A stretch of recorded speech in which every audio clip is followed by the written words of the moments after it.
Hey, what's up, everybody? Welcome back. Welcome to another Hangout. Hope everybody's doing well tonight. It's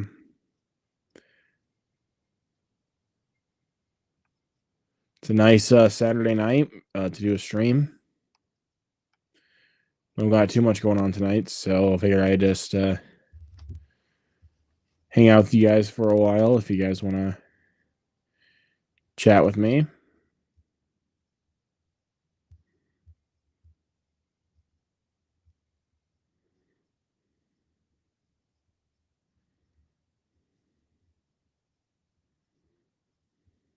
So, how's everyone's Saturday been today? And anyone see Novocaine already? And while I wait for guests, I'm going to go ahead and play Mario Kart 8 Deluxe on my Switch.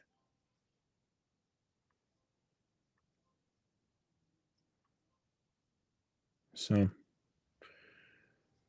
I had to think of some on the docket here, buddy, because a lot of big anniversaries coming up for some certain movies. Or some movies that I want to do watch alongs for since they're hitting anniversaries. So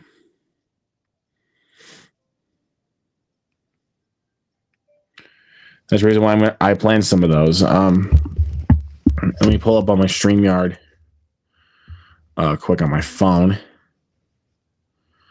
Like I scheduled, I got Death Race next week, Twisters the week after, and then Megamind, the SpongeBob movie, Sponge Out of Water, the Peanuts movie, and the Goonies all scheduled. Megamind turns 15 this year. Sponge Out of Water and the Peanuts movie turn 10 this year. And the Goonies turns 40. So I want to celebrate those for anniversaries. A Death Race I'm gonna do to promote to help promote at least for A Working Man, the next film with Jason Statham. And Twisters, I just need to get done. I just haven't been able to do it for some reason. I really do need to get Twisters out of the way. It says Jack Quaid is having a great year, first Companion and now Novocaine.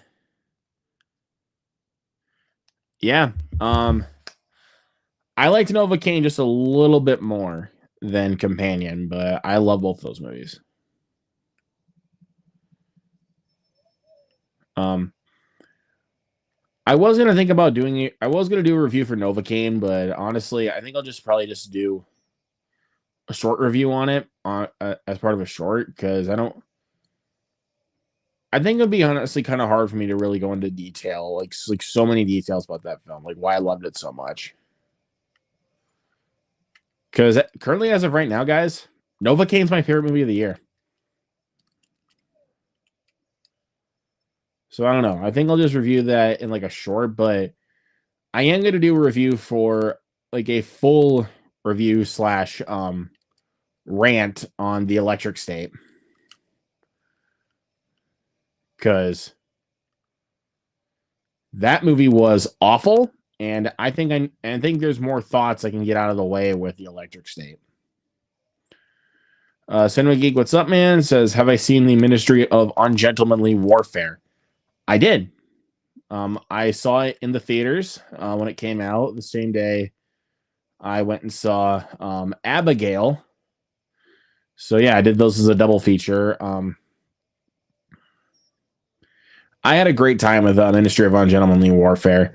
It's definitely just Guy Ritchie's Inglourious Bastards, basically, is my best way to describe that movie.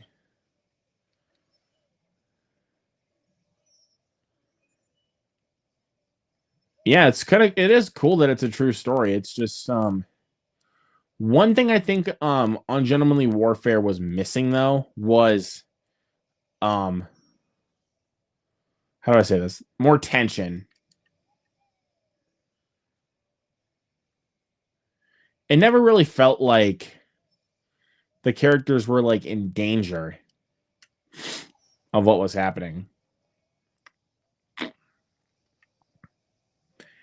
You don't say so, Ethan. Yeah. I really don't know why Chris Pratt had a wig for that movie.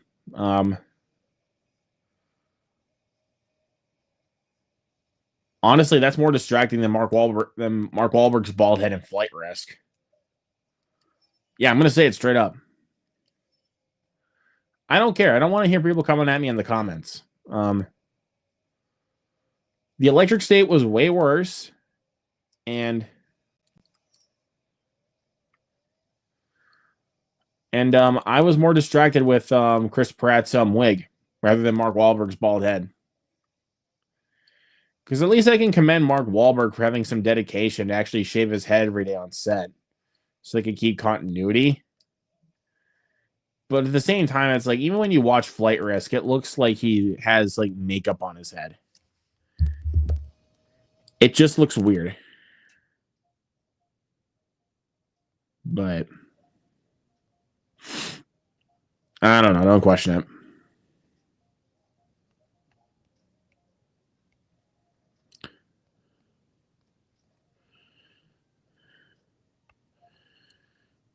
So.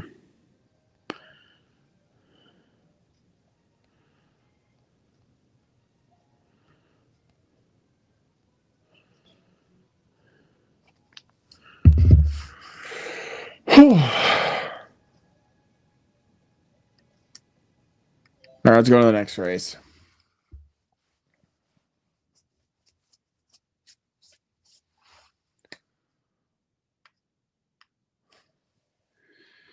Then next week we have I think Snow White, and then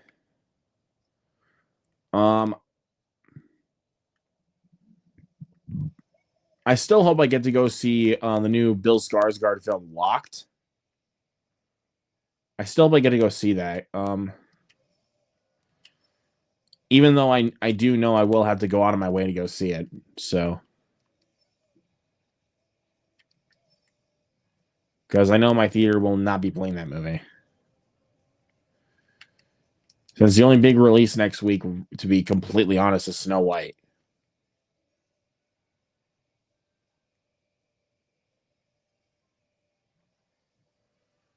So I don't know.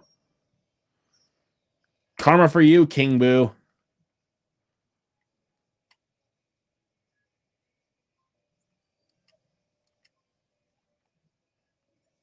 Anyways.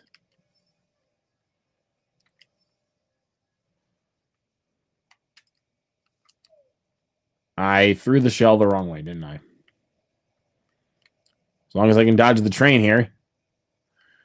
But yeah.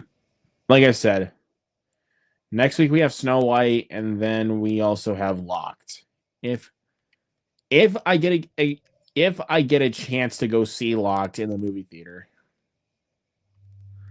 So ignore that. That was my phone. But yeah, I guess we'll see what happens if I actually get a chance to go see Locked.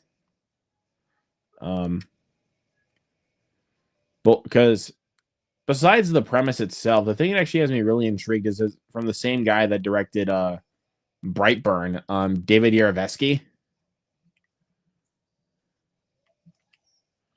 So that definitely has my interest, and it's being produced by Sam Raimi. You got recipes for success as far as I'm concerned. Because basic rundown of the premise: Bill Skarsgård plays as a thief who breaks into a SUV, and he gets locked inside. And then he is entered into a game of psychological horror from Anthony Hopkins. So yeah, so basically, yeah, once he gets inside the car, things go wrong. And crap, I hit my bomb. Sorry.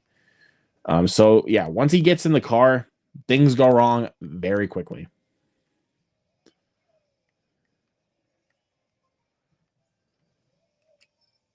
So okay. If you guys are planning to see Locked, please let me know.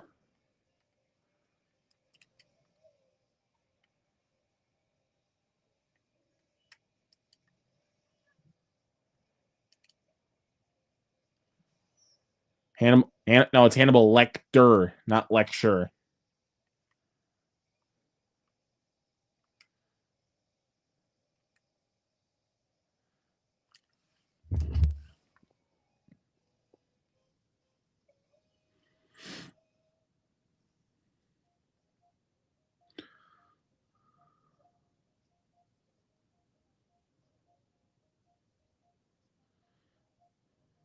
You're all good, man. You're all good.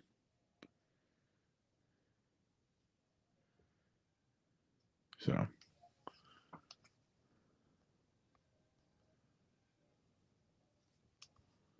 anyways, let us go ahead and continue.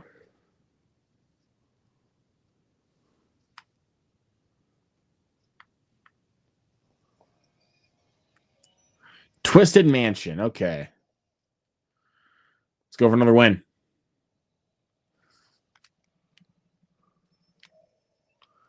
Crap, I don't think I... oh well. It's okay. Just coins, really? That was just for Bowser, because I didn't hit the item box.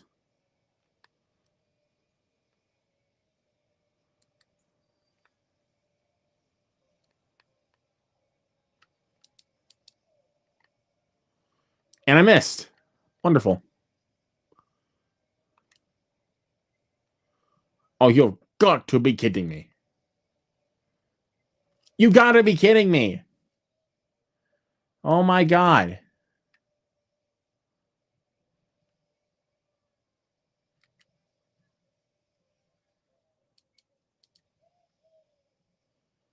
Okay, there we go. Come on, drive. Drive, dude.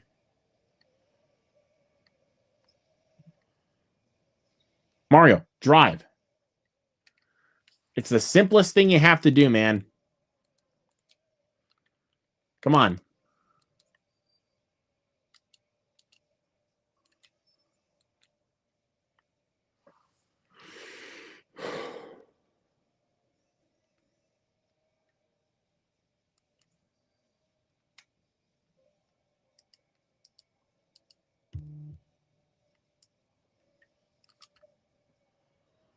Oh god, oh god, oh god, oh god, oh god.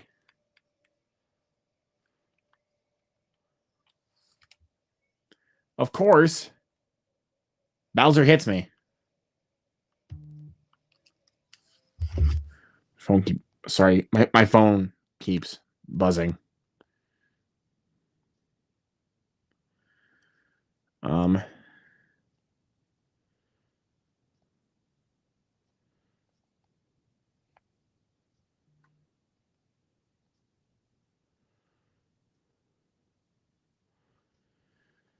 Okay.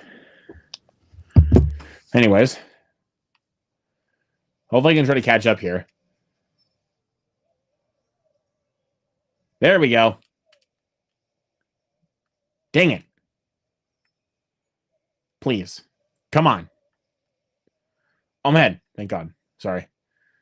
I'm losing like all touch with reality at the moment right now. So like there's like literally so much going on right now. Oh no.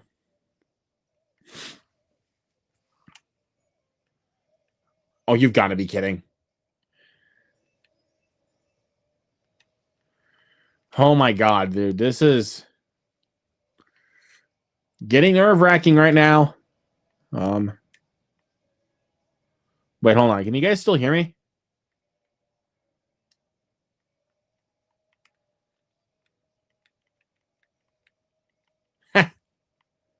You missed. If any of you are still watching the stream, let me know if you guys can still hear me.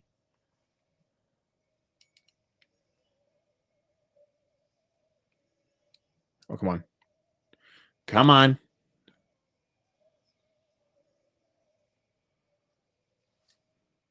I win.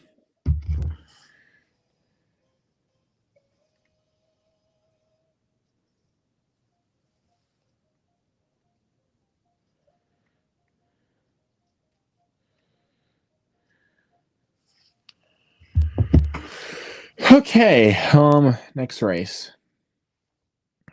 I think this is actually the last race, if I'm not mistaken. Yeah, it is.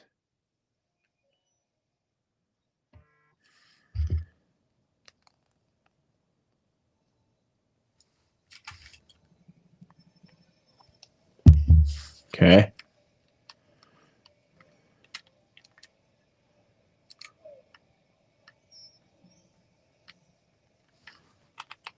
There we go, there we go, there we go. Let's go! It's a goal! It's a goal! Okay, there we go. Yeah, buddy!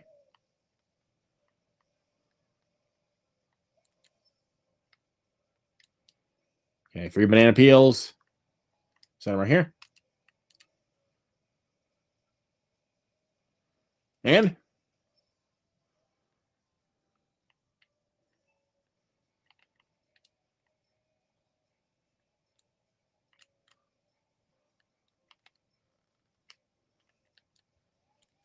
There we go. Yeah, I really need to get a Joy-Con steering wheel.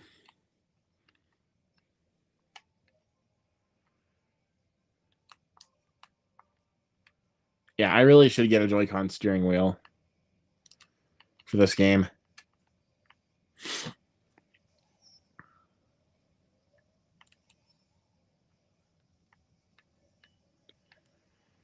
I think it would be a lot easier to play with, you know?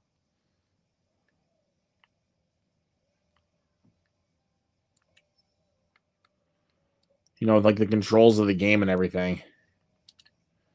Like, it would be so much easier. Here we go.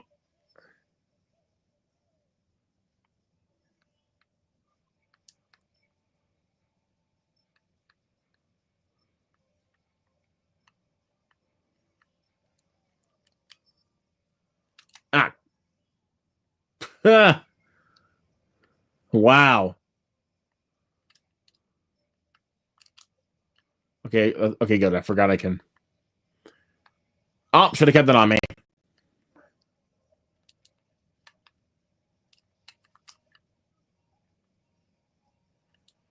Come on.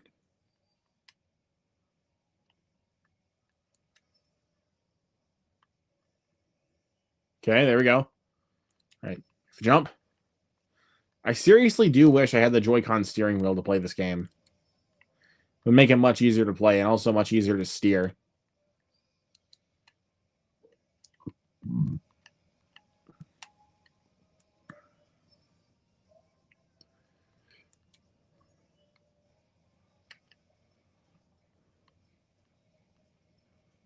Okay, almost there. Almost there.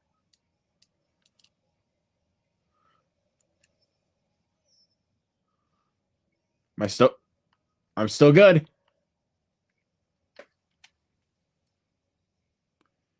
Champ.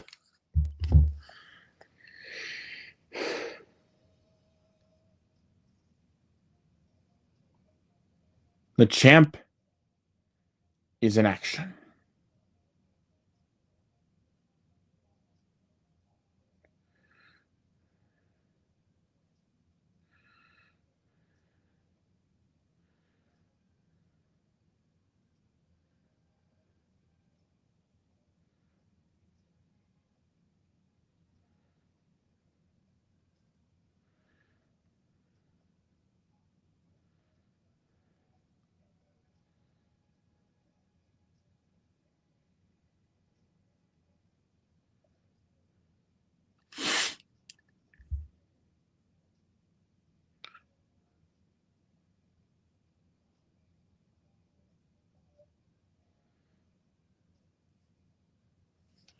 Okay.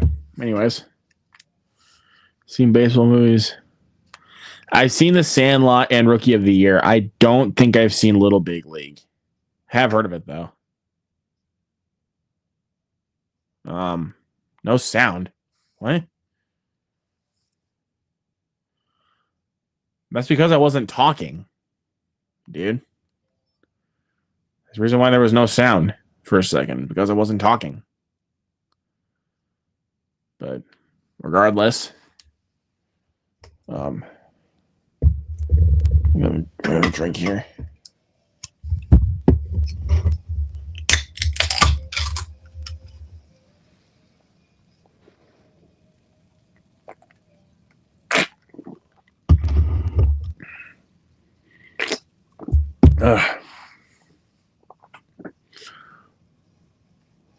All right, single player. Do some versus races. I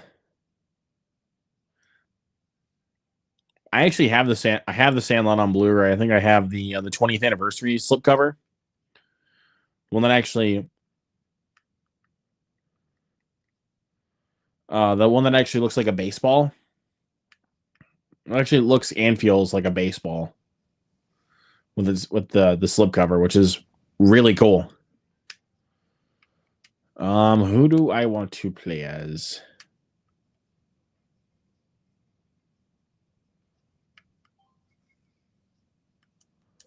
Oh, got a new set of wheels. Let's go, baby. All right, hold on.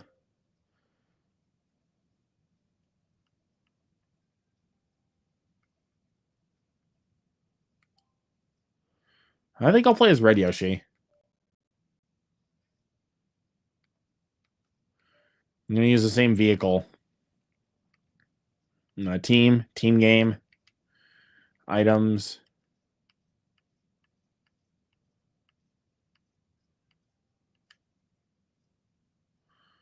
Normal com, all vehicles, choose.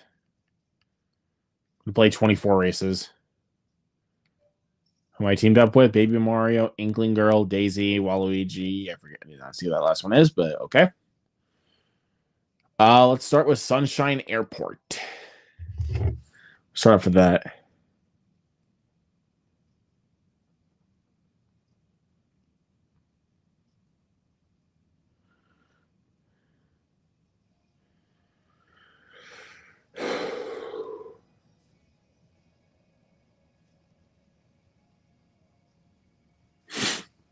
Okay, let's continue.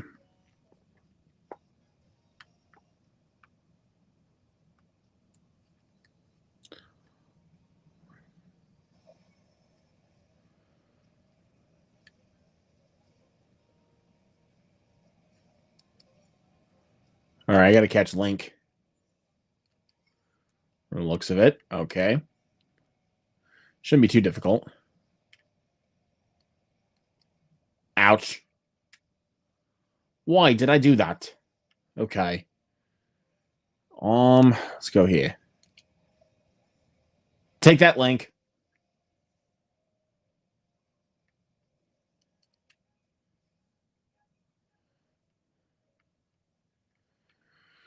All right.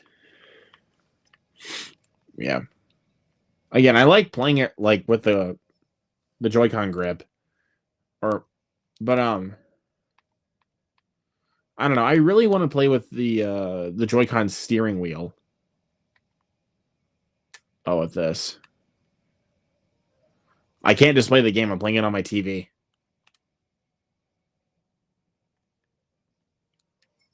And I have no option for that.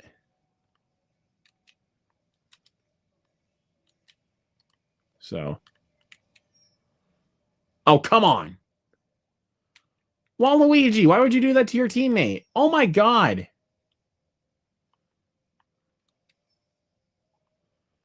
Oh, my God, dude. This is getting ridiculous here. Take that, Metal Mario. There we go. Now we're talking. Let's get some more coins. If I can find more of them.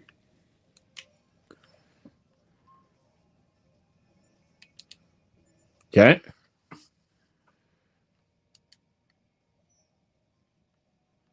All right. All right. Let's go.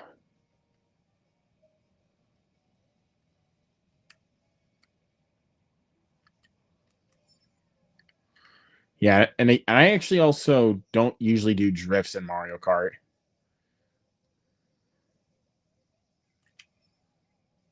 Oh, you're kidding. Really? Oh, man.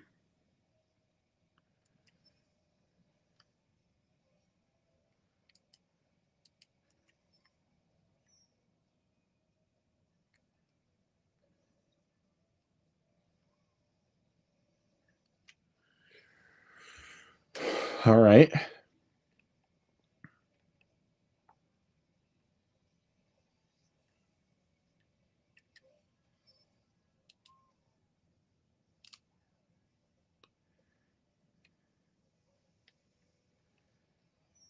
Oops. Waluigi, stop. Oh my god. Get out of the way. Oh.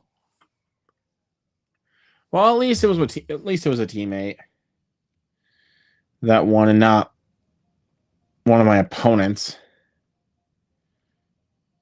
Because that would have made me very angry. If that was the case, that would have made me very angry.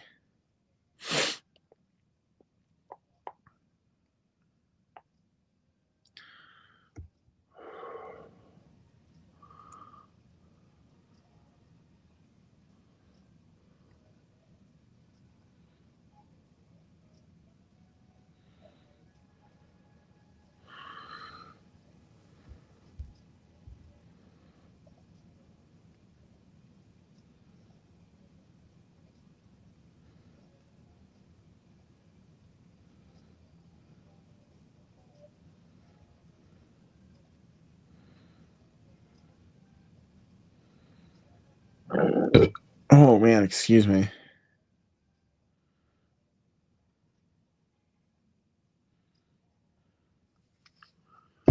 Okay.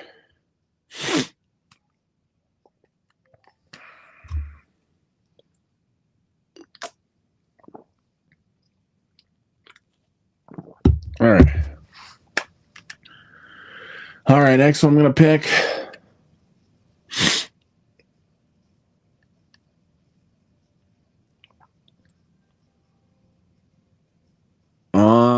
God, I don't even know which one now.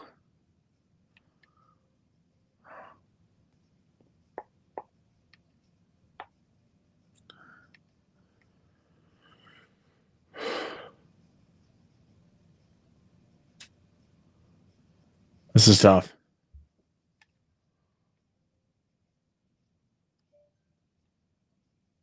I'll go with the Piranha Plant slide from Mario Kart 7.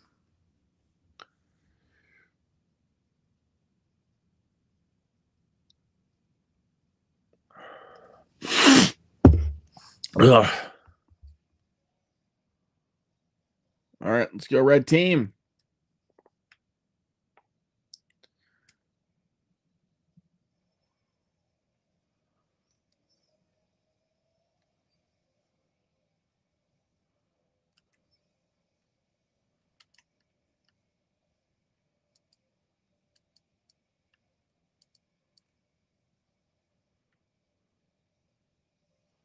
Okay.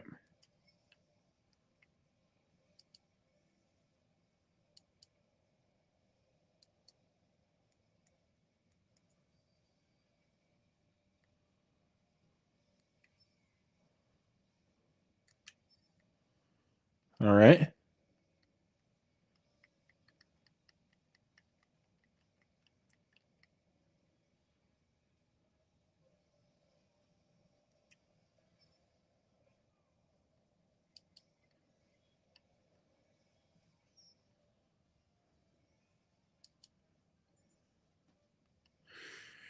I honestly don't know why I've been obsessed with racing games lately, but honestly, I just have. And how do I say this? How do I say this? I ordered one of the cruising games off of eBay for my Switch, and of course I fall off like an idiot would. I'm thinking to get a few more racing games for my Nintendo 64. Ha, miss me. Oh, it was a teammate shell. Okay, because it had like red around the circle. Because it was red in the circle, so I could kind of tell that was just from a teammate and not from any of my opponents. Because my teammate is trying to hit me with it. Screw you. Okay, my teammate hit me with that.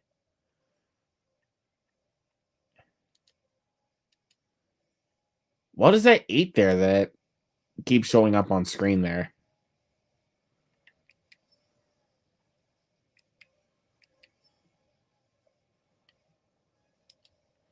So thrown off by that for some reason. And I fall off again. Because I'm stupid. Come on, come on. Thank God that shell missed me.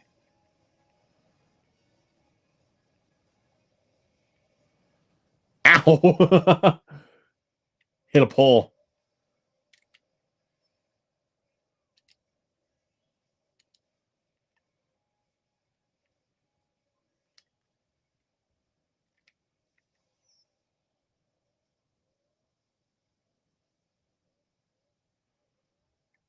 Again, dude? Ah. Oh, wait. No, what? Oh, Link beat me. We're still ahead of them by like 20 points. Hits. Whatever.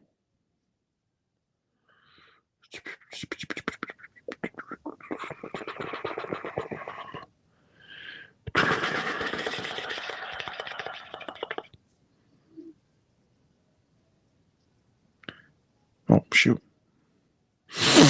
Ah. Sorry.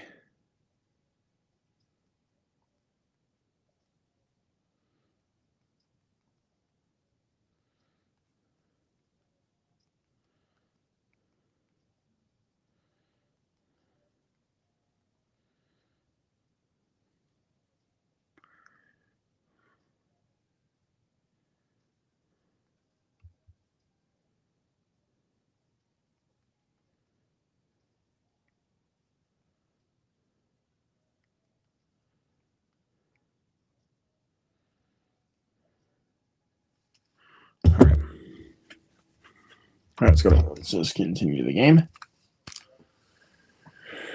Oh man. Just all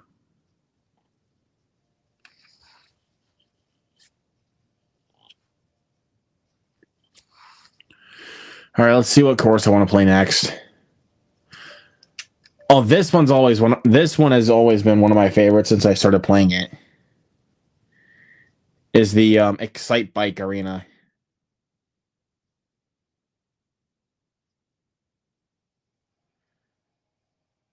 That has always been one of my favorites.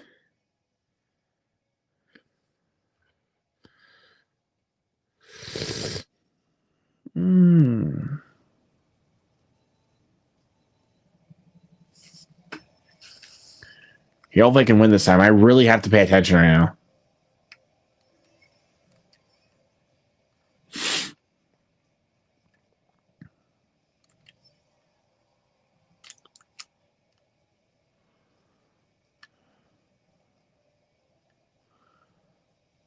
Oh no no no no no no no no no no no no! We're not playing this. Get out of my way, Link. Whoa, jeez.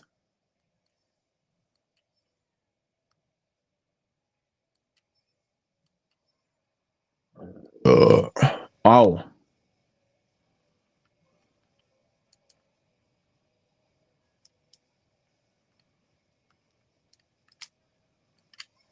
Oh yeah, there we go. Now we're talking. Oh god, I say that and then I do that again. Going right in the mud. No. Come on, Yoshi.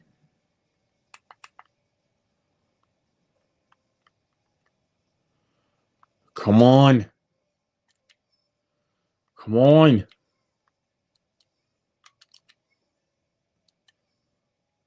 I'm just doing tricks.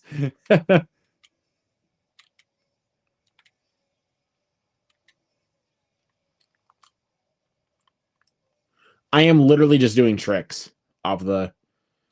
Anytime I like go off of like ramps or anything like that, I'm just hitting the R button and just doing tricks. And plus, doing tricks in Mario Kart now, like I think it started since like I think Mario Kart Wii. Anytime you did trick, anytime like you did tricks, you gain more speed. I'm glad they kept that going with the future games. Like anytime you did a trick, gain a lot more speed. Oh god, there goes off the bomb. Oh no no no no no no no no no no no! Ay ay ay. Oi. Please, Yoshi, come on.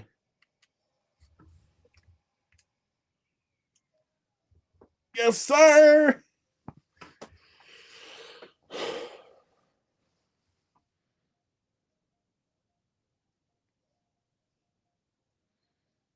Yes, sir. I did it.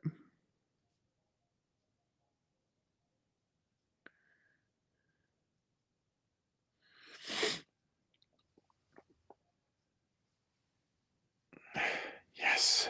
I freaking did it. Oh my god. Yes, yes, yes, yes.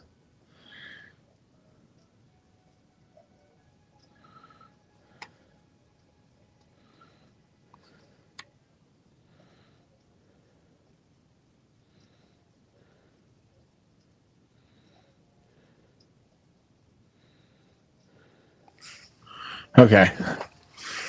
Yep, we're still ahead of the blue team by quite a bit. So, oh man. Oh boy. Oh boy. Anyways, let me see what's next on here.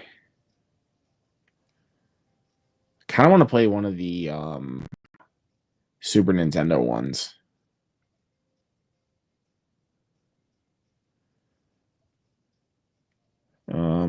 One of the Super Nintendo courses because they have a couple of those on this game. One of Planes 3.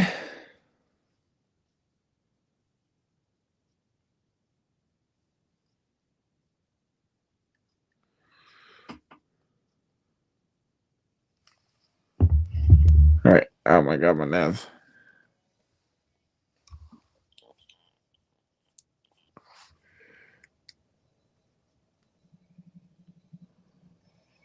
There we go. Gain some more speed.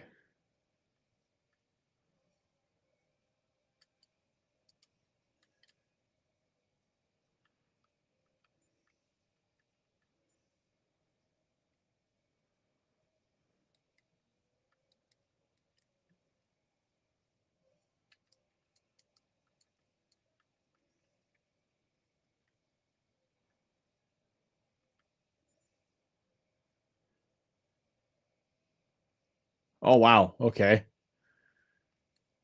The holes just appear out of nowhere. It's a great way to warn people.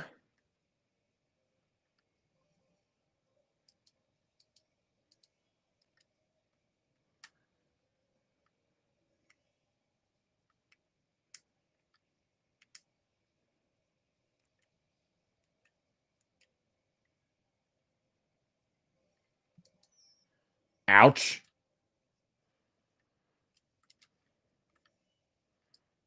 I didn't even see that shell coming. That's just weird.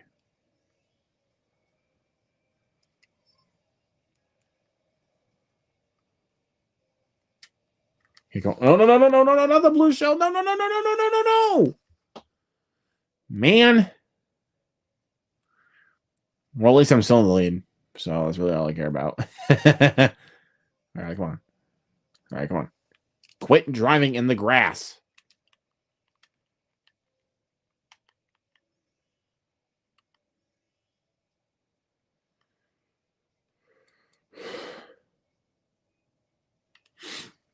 Wow, great trick there, Link. That's what you get.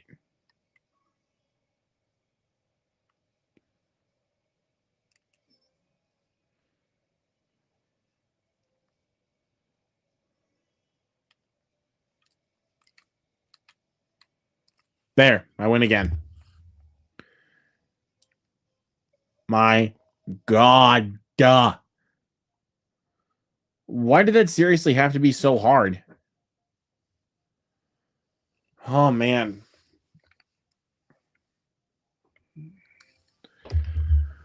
I don't know. Maybe I might be a little over dramatic on that, but still, sometimes it's like, why does it sometimes even have to be so freaking hard? Like, it's insane. Oh, man.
What do I want to play now?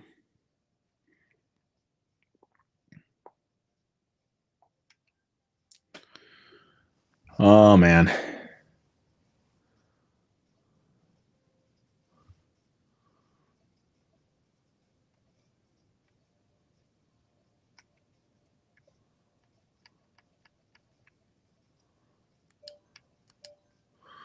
Play the Super Nintendo version of Rainbow Road.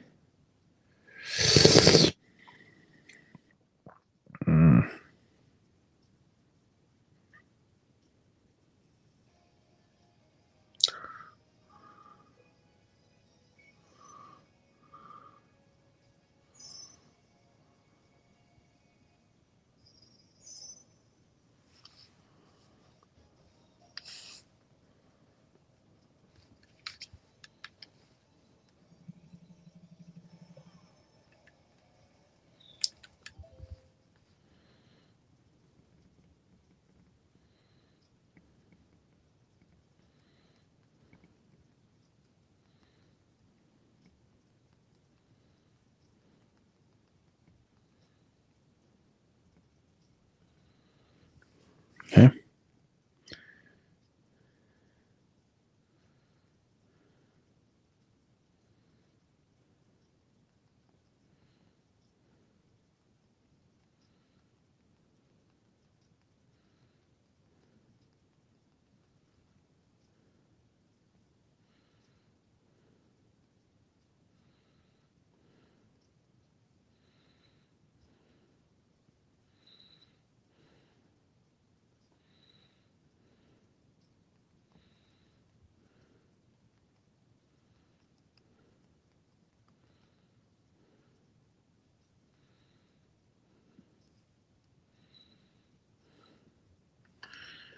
Okay.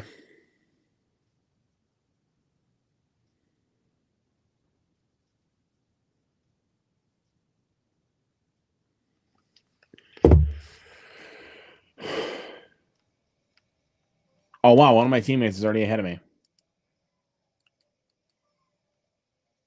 It's a good way to start.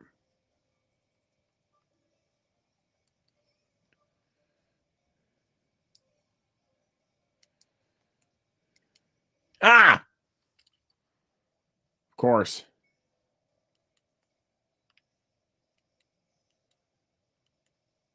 Come on.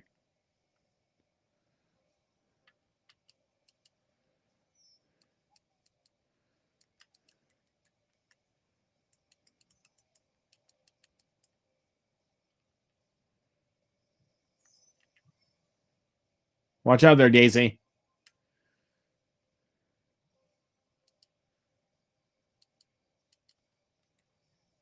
You already got enough chaos going on here.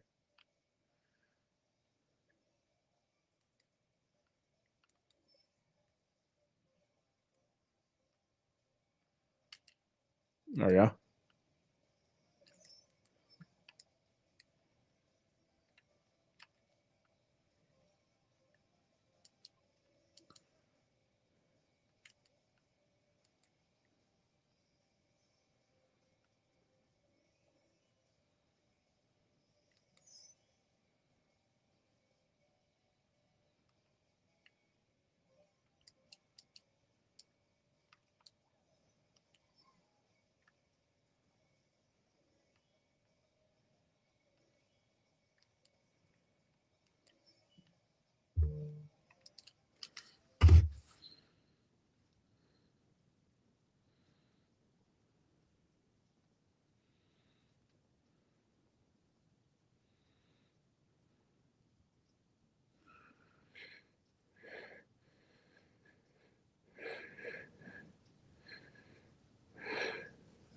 Okay.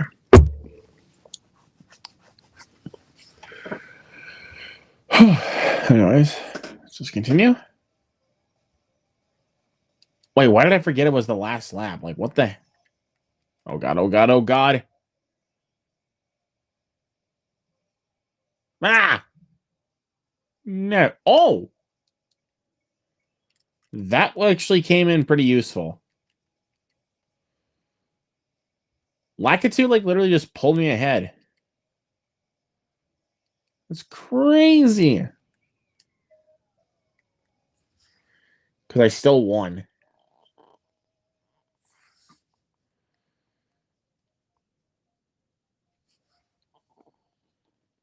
I still don't know how I do it, man. I still really do not know how I do it.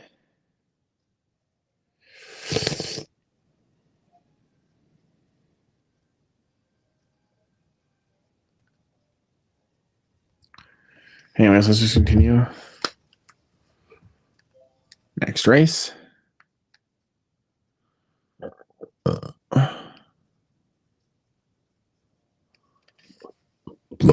Oh, man, excuse me.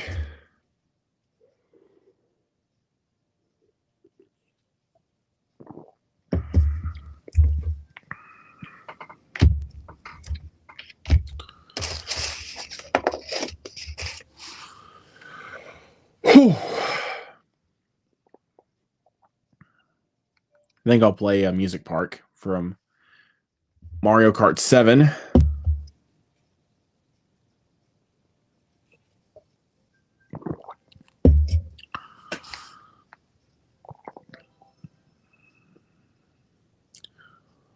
All right.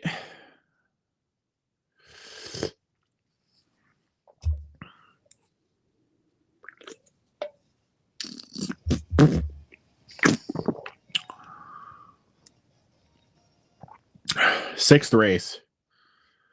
In case everybody's just popping in, playing Mario Kart 8 Deluxe on my Switch, and I'm playing on versus mode. So, okay, Metal Mario. You think you're so smooth, huh? Just passed you.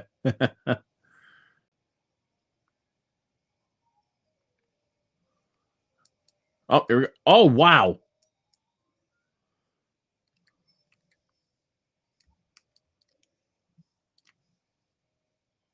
I can catch him.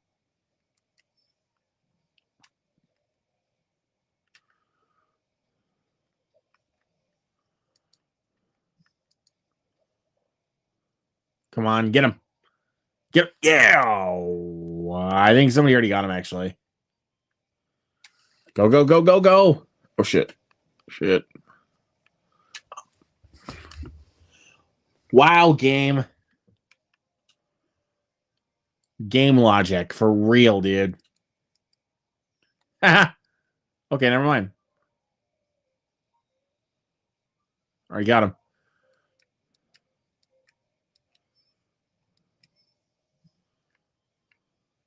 Watch out. Do not get attacked by the piranha plants, because that is bad. Race what Mr. Mackey would say. That's bad. Good. Come on. Oh, no. Come on.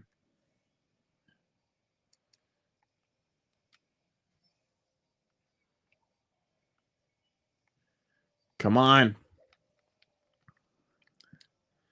Go. Ah. Oh, get him. Yeah, baby. Take that, Link. Oh, no. You have got to be kidding me. How did Metal Mario get caught into that? Because I got hit with a blue shell. Then he somehow got caught into it.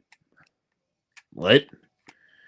Again, we're on different teams here, so I don't know what the deal is with that. It's just... I'm sorry, guys. Just... Ow. Game logic is just freaking weird. Like, I don't know how fucking weird it is, dude. Seriously. Game logic is fucking weird.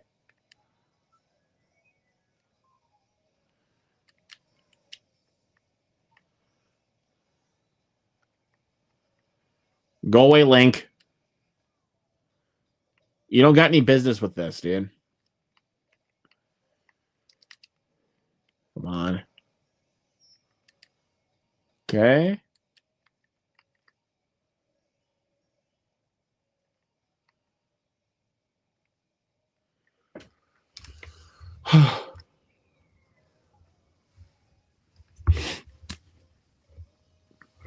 Thank God I won. Oh my God. Why did it feel so hard just to win that? Oh my God.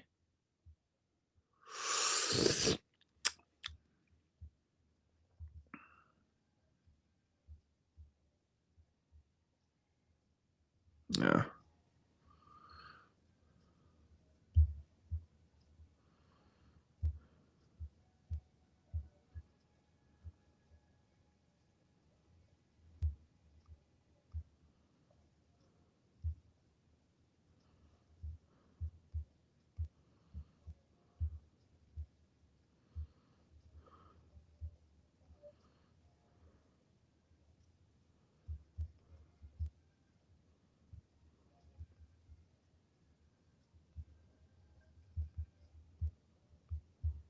Okay.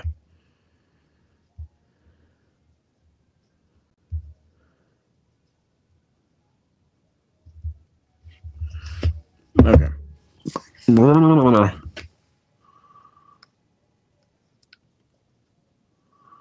Okay. I think I've been winning every race after the first two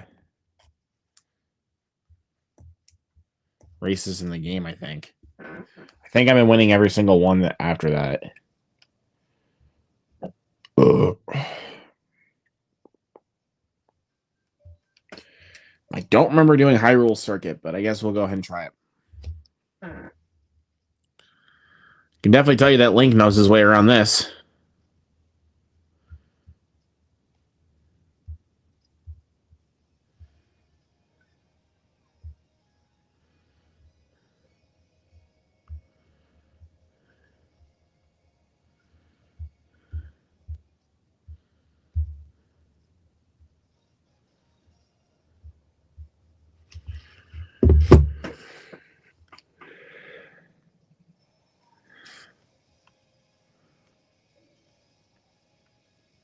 Oh, okay. Now I know this course. Or should I say now I remember it, because I kind of forgot, like, honestly, how this course usually went, but Okay.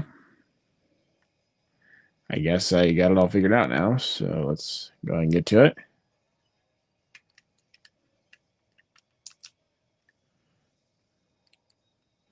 Hopefully I can get somebody with that. And if you guys are still wanting to chat with me, please leave your questions in the chat. Ah! Oh my god.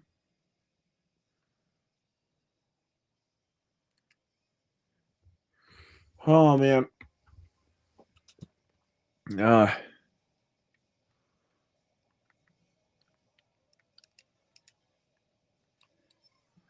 Now we're talking. You know those rupees? Is that what they're called in Legend of Zelda? I think that's what they're called. No idea.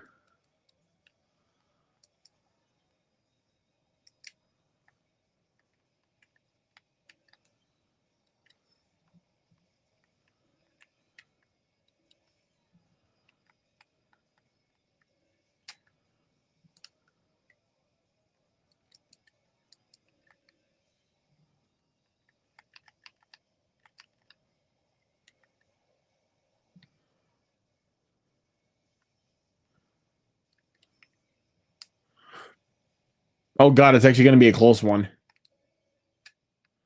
If I don't kick this in a high gear, dude, it's going to give me a. It's going to be a close one. This is going to be a close one. Have to be careful.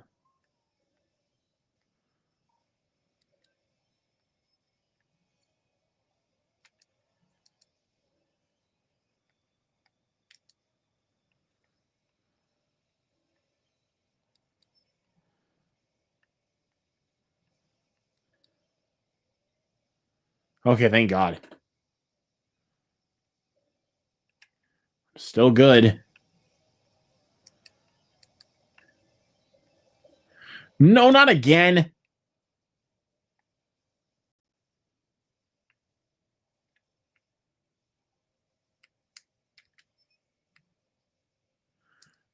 I still won.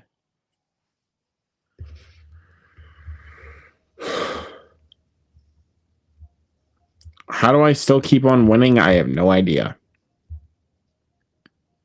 Especially with all those obstacles in the way, I still have no idea how I do it.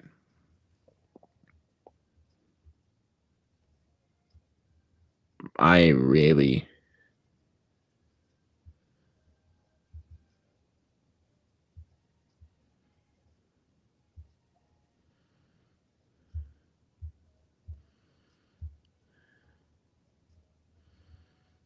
I really have no idea, dude.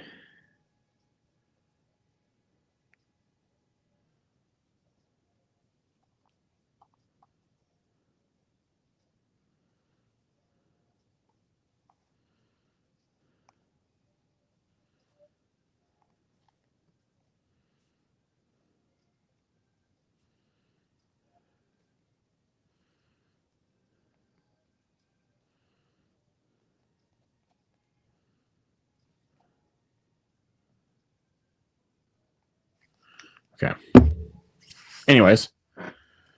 Still going to keep going. I'm actually... Hold on.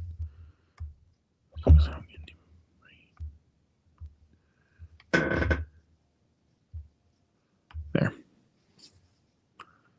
There we go. All right. Let us continue.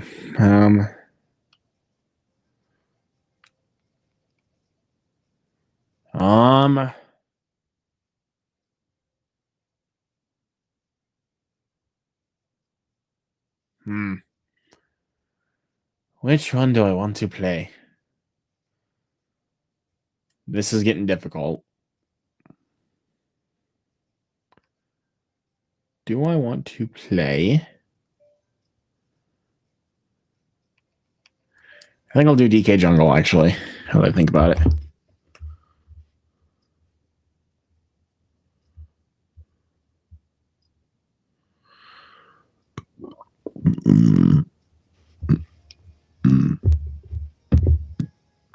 Oh, man. Excuse me.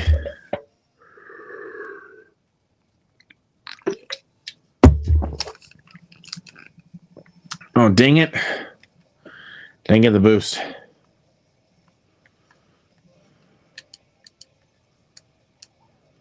Dang it, I missed.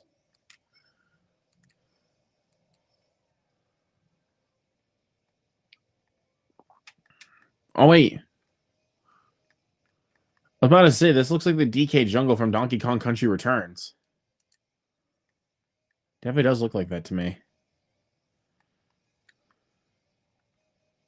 Might just be me or something. I really have no idea.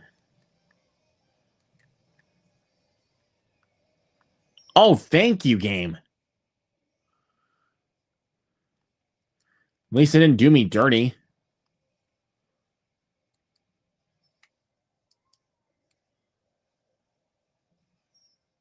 Ah! Oh. I'm still good. Oh, what the...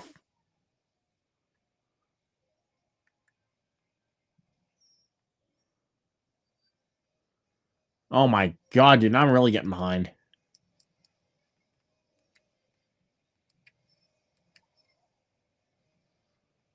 Oh, no, no, no, no, no, come on. I can catch him.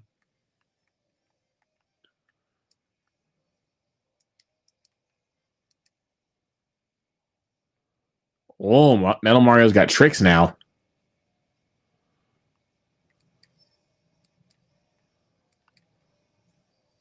No, no, no, no, no, come on! Oh, god, I gotta catch him.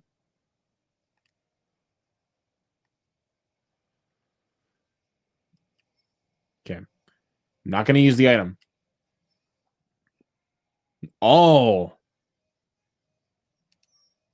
Oh, you're kidding me. Sorry, Waluigi. Hate to be a terrible teammate. But you guys gotta let me catch him. Take that.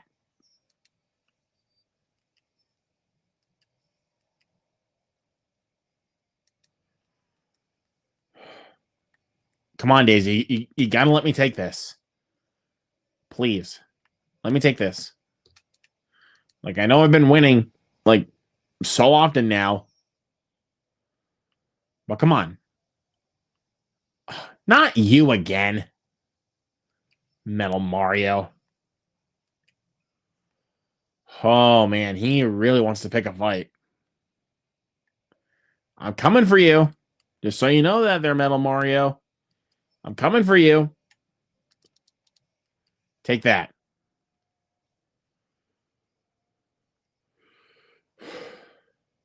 I'm still going to go around this way.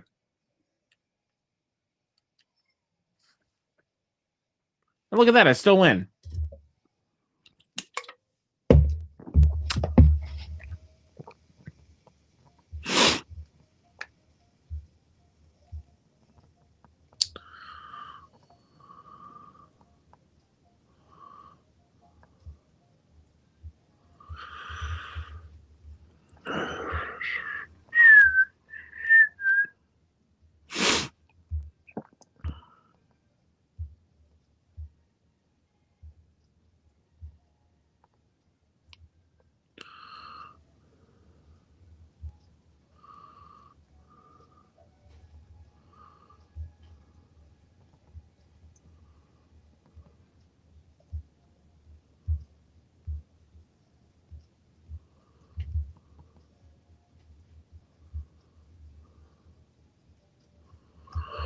Okay, let's continue.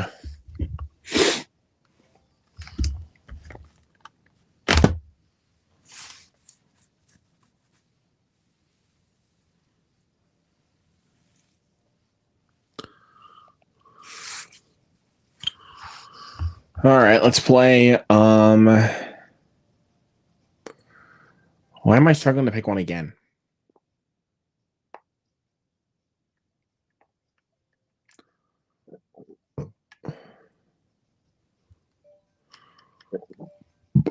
Mute City, dude. You gotta go Mute City.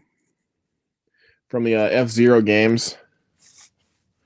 I can't remember where that course originated from, though. And I've heard of F-Zero because I know Captain Falcon from Super Smash Brothers.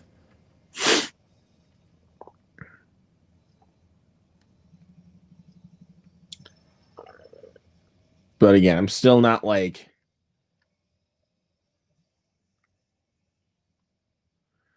entirely familiar with this because I never really played F-Zero. I think those are like the what are known as like god tier racer games. Which again, I'm really wanting to collect a lot more racing games. Like there still is a lot of them out there I want to get.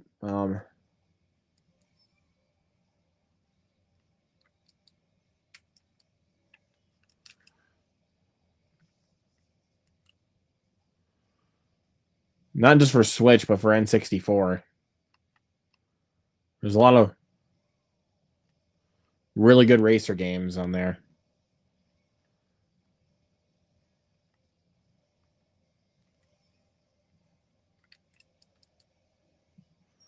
Crap.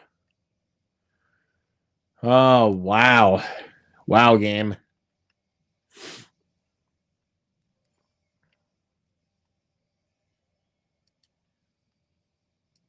I literally just threw my bomb, the bomb, I should say, off the course, and I just fell off the course. Wow. My God, I really love the way that I really love what they do with this track. It's so inventive and so cool.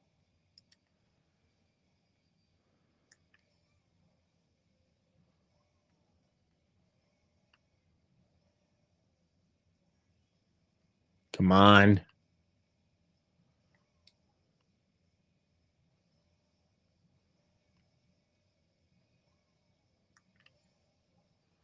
Dude, I really am getting a lot of speed. Or as Jacksepticeye would say, speed is key! You guys remember that?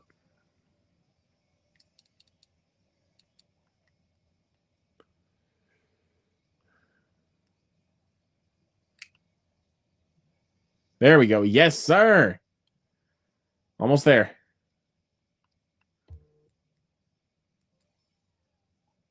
Already almost there. Come on.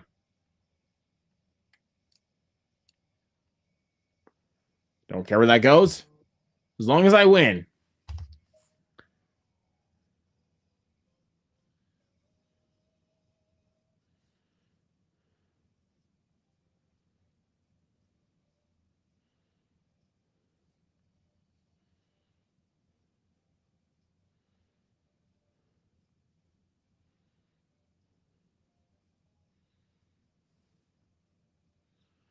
Whew.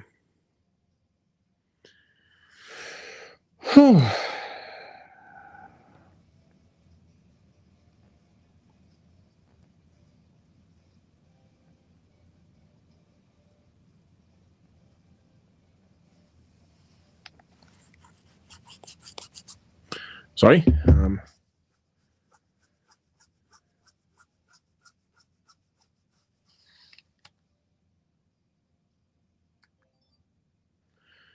Anyways, gonna go ahead and keep going.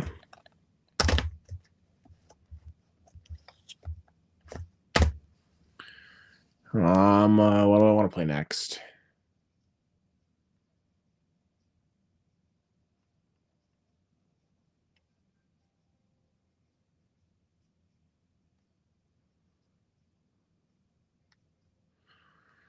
I think I'll go to.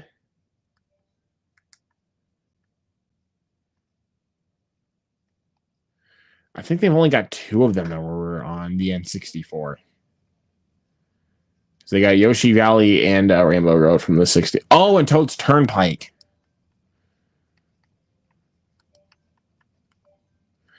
I don't like Toad's Turnpike on the N64. But I guess I'll try it here.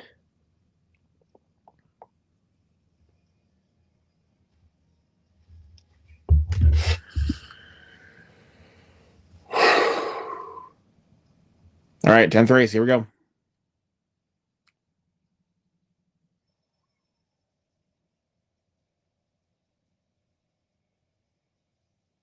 Oh, the item boxes come towards me. Didn't know that was the gimmick. That's pretty cool.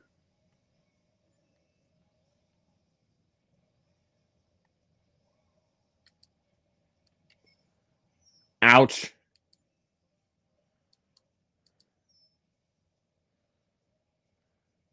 Ow.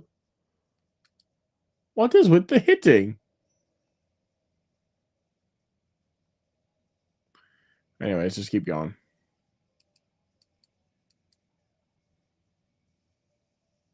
Dodge that.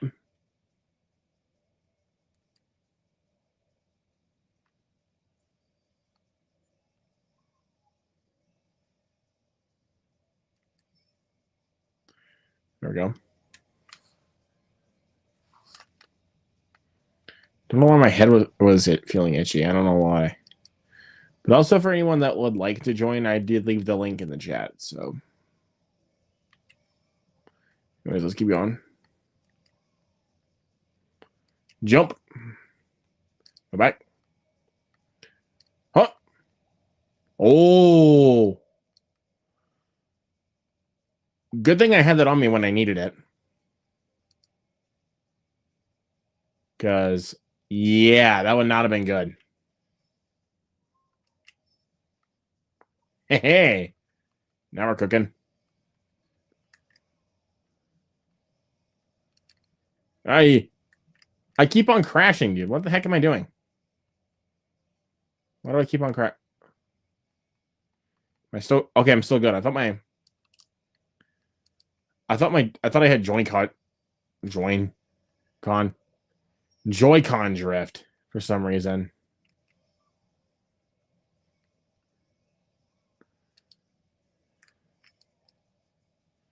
Oh, okay, that got me good.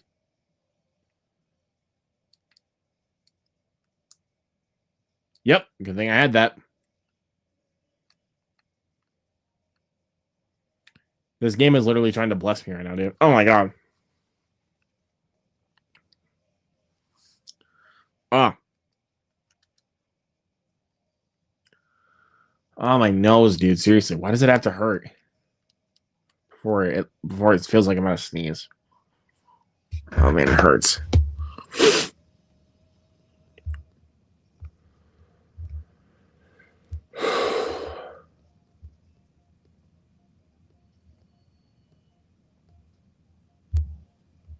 Oop.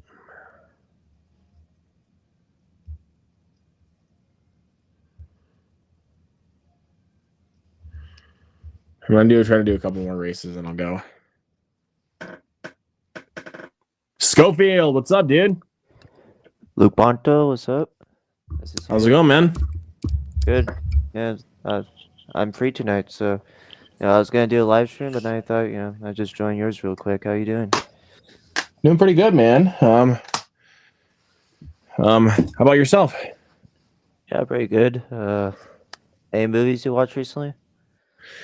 I did go see Novocaine last night, and it was fucking awesome.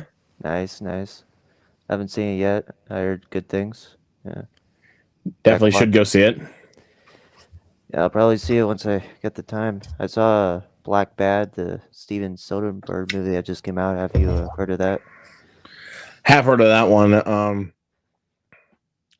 I do want to see it though. I mean, I heard there's not really much action in it, so I mean, yeah, it's more of a spy espionage mystery type.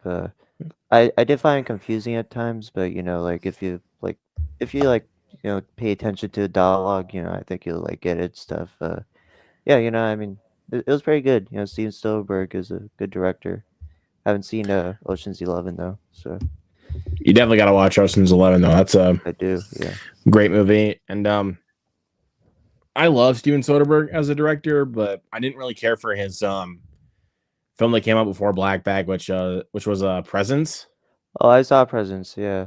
I didn't really like it all that much. I thought that film was boring. I liked it, but I get what you mean. Like, it was like advertised as a horror movie, and that was like a drama and stuff. And yeah, if you're not into it, you're not into it. Like you need like the right Yeah. expectations. Really bad marketing on that one. Yeah, Well, it's not just like it's not really just that it was advertised as a horror film. People like critics have been calling it like the scariest movie of the year, and I'm like, yeah, uh, I know. not even close. It's not even scary. Yeah, no, No, that's what but they've been doing a lot recently, right? Like with long legs too. That you can make a better case for, but like well, I, Long I don't Legs know. isn't as boring though. Like at least Long Legs, you're invested That's because true. Yeah, because of Osgood Perkins's great writing. Like, really good. Yeah. but I speaking of Osgood yeah. Perkins, have you seen The Monkey? Oh, I love the monkey, man. Oh, that was great. Yes, it's so That good. I Actually, saw it. I saw it in a really good theater, and like every time someone died, there was like laughing, applause. Just like really, really good gore in that one, and just really funny. Love that one. Yeah, yeah, oh my god, I'll never forget the night that I saw it, man. I will never forget that. yeah, It was the pull and shotgun kill. I mean, pretty much most of the kills, but those two particularly, I was yeah. laughing my ass off. Like, I but then know. again, though, people say like the kills are just. Some people just say the kills are just there to be there, and I'm like, that's kind of the point of the joke. That's like going to a slasher movie and being surprised that the killer's killing people. Yeah. No, it's Final Destination, so there's jokes. Like, It's Final Destination, but if death was conceived of this little guy. you came prepared. Love it. Well, no, I've actually had this as a background for a little while, so I was like, you know what? Fuck it. Since we're talking about it, I'll put it up here. That's nice. Yeah. I haven't Um, figured out this whole StreamYard thing on Streamlabs, the background and stuff. So that's cool.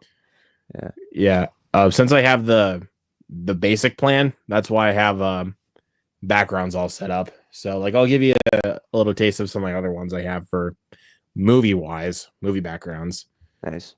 Let me see. I'll pull up this example. What this is, Mickey 17, Great poster there. Yeah, and one of my favorites of the year by far, without question. Loved it so I much. really liked it. Yeah, I wouldn't say it's as good as Parasite personally, but that was a I very mean, imaginative, really fun film. I think it's only second behind Parasite for me. That's It's a great. close one, but I could see it. well, Yeah, like what am I going to say that Mickey 17 is better than Parasite? No, but I think honestly Mickey 17 is a bit more rewatchable than Parasite. I could see that. Yeah, and like it's a very different film too. It has sci-fi and what else is just like conceptually, it's very different from Parasite. So like I wouldn't compare it. And also Parasite is like 10 out of 10 film for a lot of people. It's like top 10 of all time. Obviously, like it's not gonna like be better. So just it was great. It was great overall. Just for me. Yeah, it's really good. So yeah, that one. Pick another Make another one just for fun. Let's see it. I'll pick one of my all time favorite films, The Crow. I haven't seen it yet, but I've heard good things. I get. Oh, Schofield, you have not seen The Crow? I've seen Upgrade. If that counts, that's like The Crow, right? Or RoboCop? Are No. you talking about you said Upgrade, right? Yeah, the one with from the guy Lay Manel, right? Lee Winnell. Um Yeah. No, but I haven't seen The Crow. um I don't know if I would really necessarily compare Upgrade to The Crow. Oh, Even though it does kind of have like the same kind of vibe, I guess. Um because this guy's girlfriend is killed and he gets a microchip in Upgrade. He gets a microchip implanted into him because he's paralyzed and needs to be able to walk again. right. But with The Crow, um, Eric Draven is resurrected from the dead, so that way he can go after the people that murdered him and his girlfriend. That's true. It's like similar concepts, but like different execution. Yeah. Well, and Well, plus The Crow is based on comics, so that's true. Yeah. No, I still gotta see The Crow. That's in my watch list. Yeah. The Crow is honestly just one of the best movies ever. Nice. And honestly, hot take, I still don't think the remake is really that bad. People kind of just talk about it as this like disgrace to the original. I never really found it to be that way. I heard it was very different, like like how it's paced. I heard like the girlfriend like survives more of the movie or something like that. Is that true? Um, how would I say this? There's a bit more development with the romance, I guess you could say, even though you never really buy into it, to be honest with you. You never really buy into it. I see. Yeah. Like you barely see the romance in the original Crow, and you buy into it way more. But Yeah. Sometimes less is more, right? Yeah. But I'm glad to hear you liked it. So yeah, yeah. I know everybody hated it, but I like it. I don't look at it as like a direct remake to The Crow because I feel like if I do it that way, I feel like it's kind of unfair in my book. So Yeah. And also that would be boring. Like direct remakes. Add your own interpretation sometimes. Yeah. yeah, have it your own way. Exactly. How about do. Well, I actually have two backgrounds for this. I really don't know why I have two backgrounds for this, but fuck it. Let's see. So for Better Man, Haven't seen that the one, but I've heard good things. Yeah. but so this is the so yeah, this is the one that looks like it. That's like the Rolling Stone cover poster is what it is. I like to call it. Let me Nice. see if I can find the actual poster here. Because I do have it in here. Oh, there it is. Here you go. Oh, that's nice. Yeah. Yep. And then I also have this one. Right here. That's the so that poster is actually kind of replicating Robbie Williams's album cover Life Through a Lens. Really? But except without him as a person, it's replaced by him as a CGI monkey. Yeah. So let me see if I can find the album quick, just to give you a little info on it. Here it is. Nice. Yeah. Honestly, I think I like the second poster better personally. It's pretty cool. How they This like one? change the uh no, the other one. Oh, this one. Gotcha. Okay. Yeah. How they like replace the album covers. That's cool. That's good advertising. Yeah. Yeah, but I mean, it's not. It wasn't really good advertising for people in the U.S. because Yeah, I heard it nobody flopped. in the U.S. Knew who Robbie Williams was. I thought Robbie Williams was British or from the UK. He is from the UK. He's more popular, like in um other countries that's not the U.S. Like he's pretty much popular everywhere else. Right. But I think this film is actually going to help him become a bit more known in the States. Yeah, I don't know that much about Robbie Williams, but I am interested in the film and if it's good, maybe the music. Yeah. Yeah. Well, I can tell you this. If since you don't know much about him, I can tell you that you'll learn a lot about him after you watch the movie, because most music biopics as of recently have been struggling to have the audience learn more about a certain person, even if you know them well. Yeah. Like they haven't really helped you learn a lot about them as a person. Like That's what I heard about Complete Unknown. Not knowing that much about what's his name, the main guy in Bob a complete Bob Bob Dylan. Dylan. Yeah. I'm really dumb today, but yeah, Bob Dylan. That's what I've heard. So yeah. Well, because it's only like a 4-year span of his career.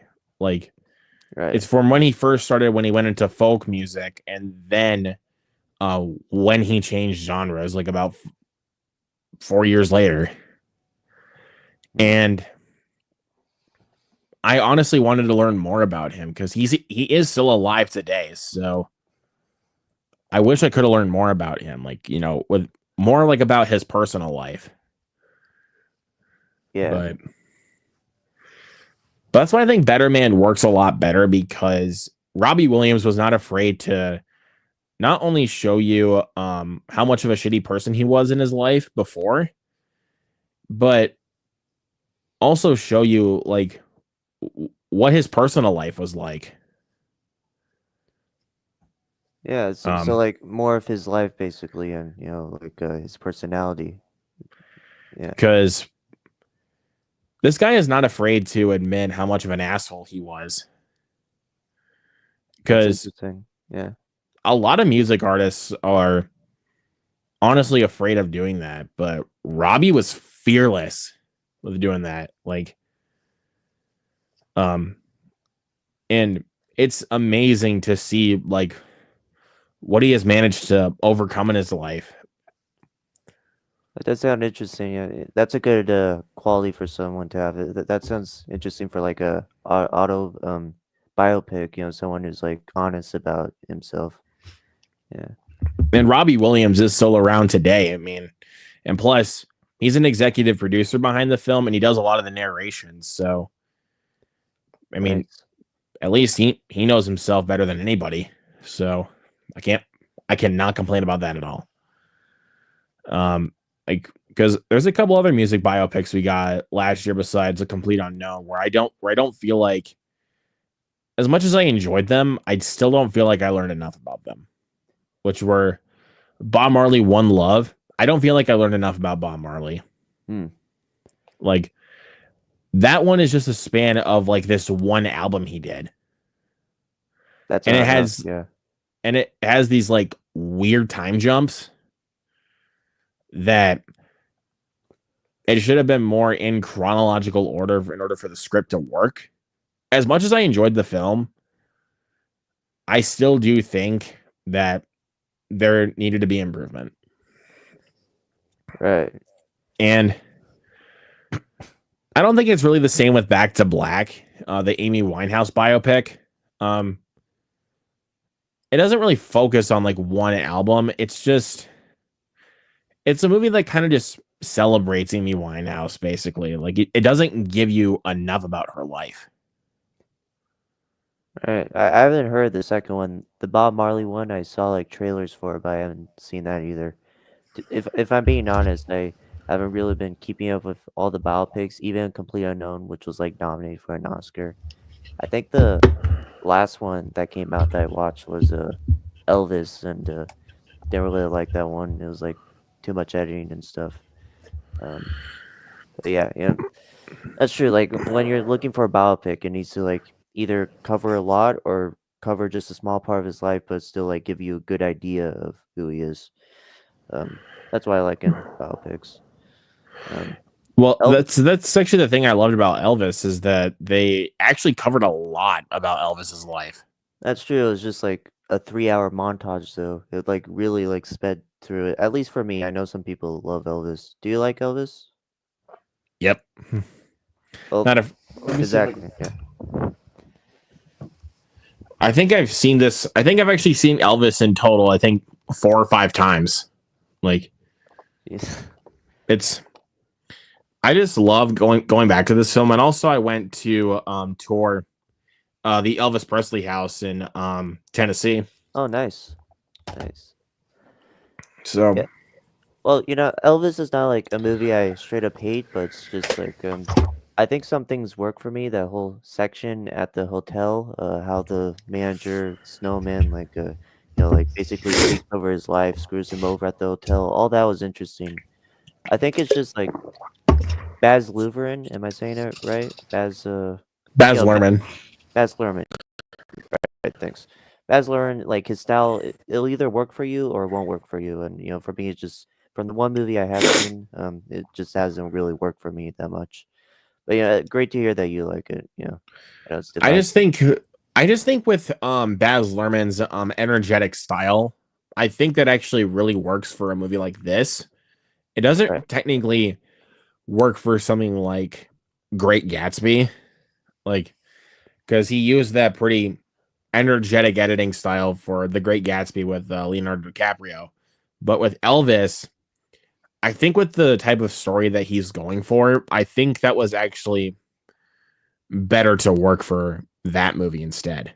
So I see what you mean. Like, Elvis, was it drug problems or was it because like his life was. I think Elvis took drugs, right, or something like that that. was towards it was he only started doing drugs like a few years before he passed. Oh, Because for a while he never did. It was until um Priscilla Presley left him that he started doing drugs.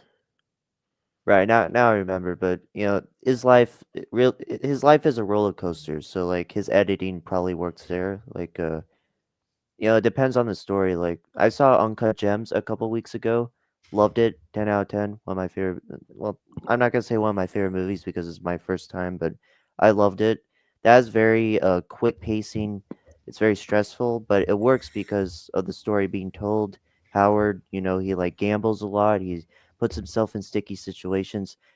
The directing style works for that, but if you were gonna take that quick anxiety-inducing like editing style and put in like, I don't know, Shakespeare in Love, something like a very slow film, it just won't work. So you're right. I think his style like works for the story being told. I just personally don't like it. So it's just like a me problem, if I'm being honest. Um, yeah, Yeah, it's definitely fair. I mean, his editing style is not going to be for everybody. I mean, we get like a pretty I can even say this with Better Man. Like we get a pretty fast paced like concert kind of montage in the film, right. and I really did not mind Michael Gracie's direction with it. Like um even though I never really felt like it felt, how do I say this? I never really felt like it felt rushed. Hmm. Like even though it kind of, I can say it did feel a little bit rushed towards the end because um but I can say this though, at least like I said, it wasn't afraid to show like um the downfall in his life because actually more than because Robbie was actually more of a drug abuser than Elvis was Right. before he went through rehab. Like he said to go through like a lot of rehab and a lot of therapy to get to where Right. he is as a person. Does Better Man have quick editing in that film? Not like, I wouldn't say super quick editing. It's not like it's not like supreme quick cuts. Right. It's like it's like a rush. Like, yeah, it kind of puts you in the headspace as Robbie because he's a drug. He took drugs. Maybe it's like more energetic because of that. Because okay, I haven't seen the film, but I'm just speaking out the trailers. It looked very energetic. Am I like right about that?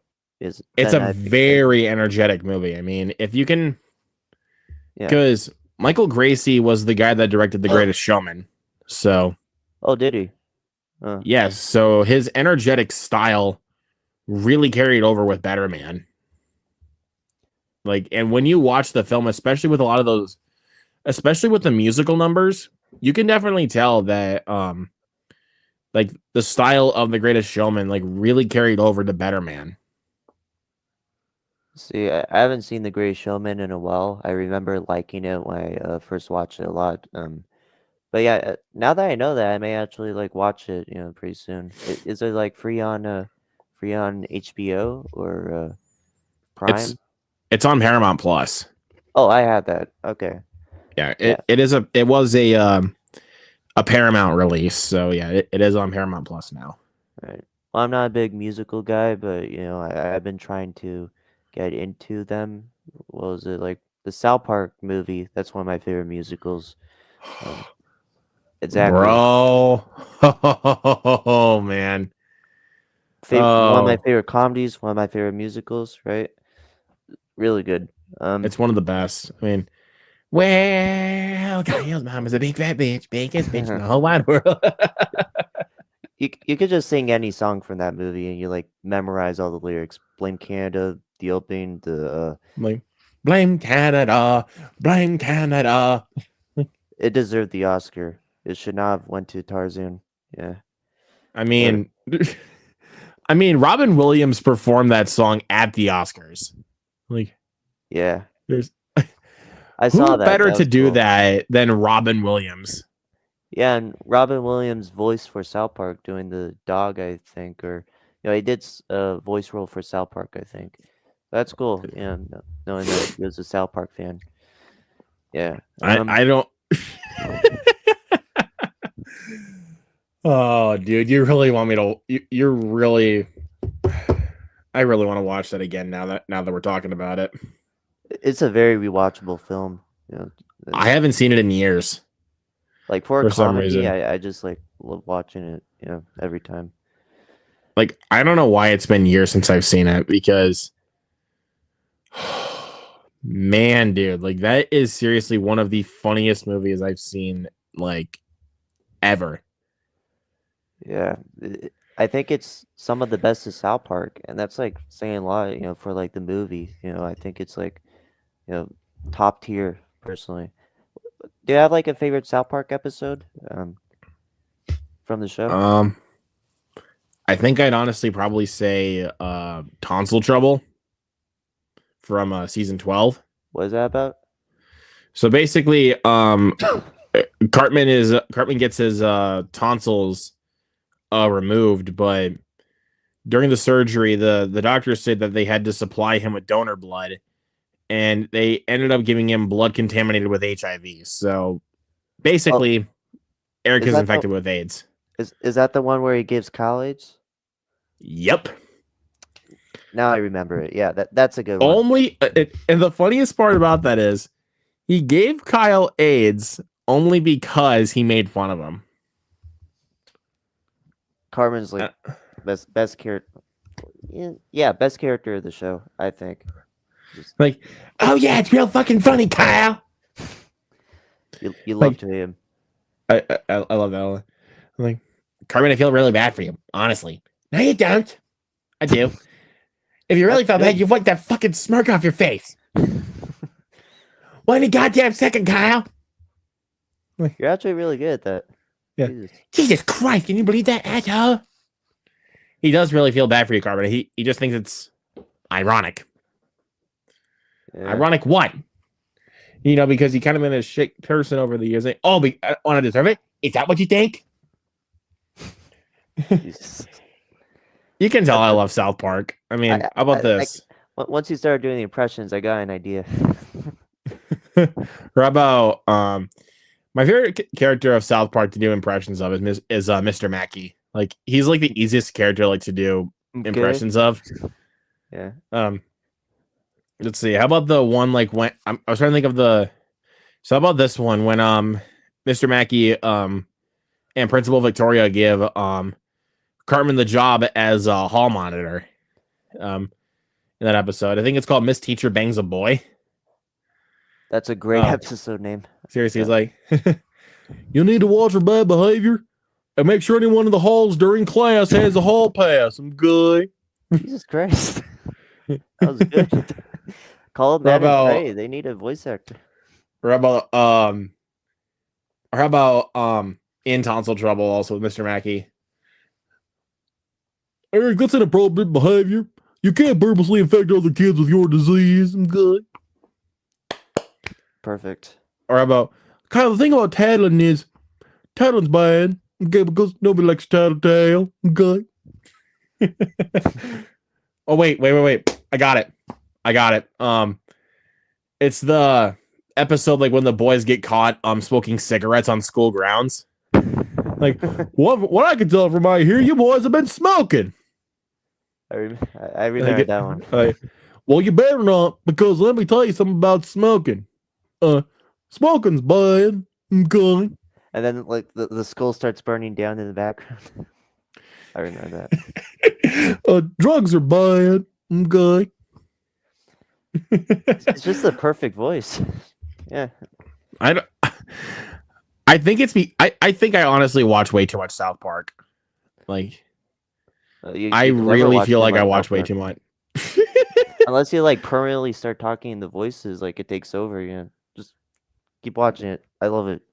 Have, Like have you seen the recent specials? What was the last one? The End of Obesity, the I Streaming haven't really Wars. kept up with the more recent ones. I've binged the show all the way up to season 24. I got that. It gets confusing recently because like all the episodes are still in Comedy Central, but then there's like specials and Paramount Plus, and then like HBO, you can stream everything. It's just like all over the place. I think there's like a lawsuit now. Yeah. I really have no idea. Or I'm trying to Oh god, like why am I trying to think of other great impressions here from the show beside from I should say from Cartman.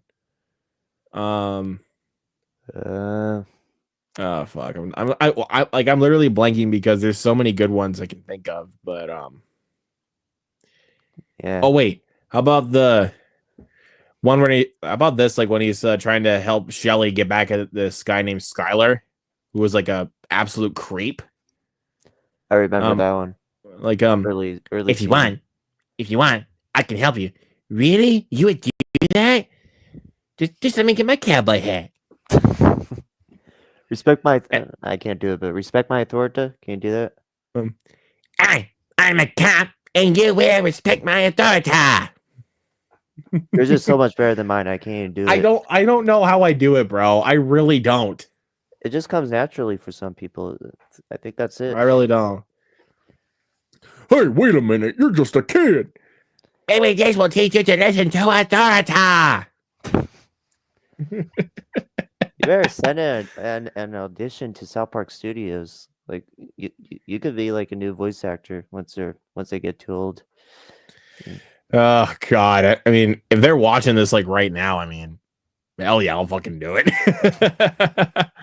If they need a new voice actor for Mr. Mackey, I'd be like, hey, call me up. I'll do it. Like, I'll fucking do it. You say okay once you get the call. I'll do it for you, okay? How about Jesus Christ. Oh wait, how about the one when he presented this how about the one where Cartman presented the photograph of Butters in front of his whole class? The one of the Butters sucking his dick? Yeah, with where Eric has Butters' penis in his mouth. Exactly. Yeah. Yeah, that's what I was meaning. Yes, this is done in 5/6 amateur using a low light filter. You can see the grain from the high-speed film. There's sort of a penis in my mouth right here. And the low depth of field keeps the background soft.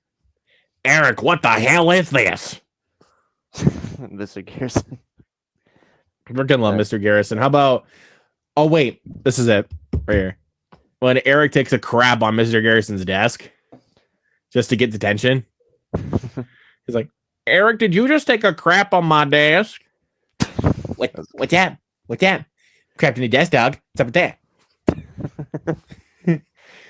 I'm like, why? Clever way to get detention, but still, why? I think peeing would have been easier, and easier to like wash off. I mean, hey, whatever works though, man. But like, why that way? Just say the why? You say it anyways, right? Like, I think I know the answer, Mr. Garrison. Shut up, fat boy. Hey, don't call me fat, you fucking Jew. Jesus Christ. Eric, did you just say the F word? I'm understanding all these references. I remember the scenes. It's just the visuals come to my brain. That's good. Like, what's the big deal? Doesn't hurt anybody. Fuck, fuckity, fuck, fuck, fuck. How would you like to go see the school counselor? How would you like to suck my balls? What did you say? Gets out the megaphone. Yep.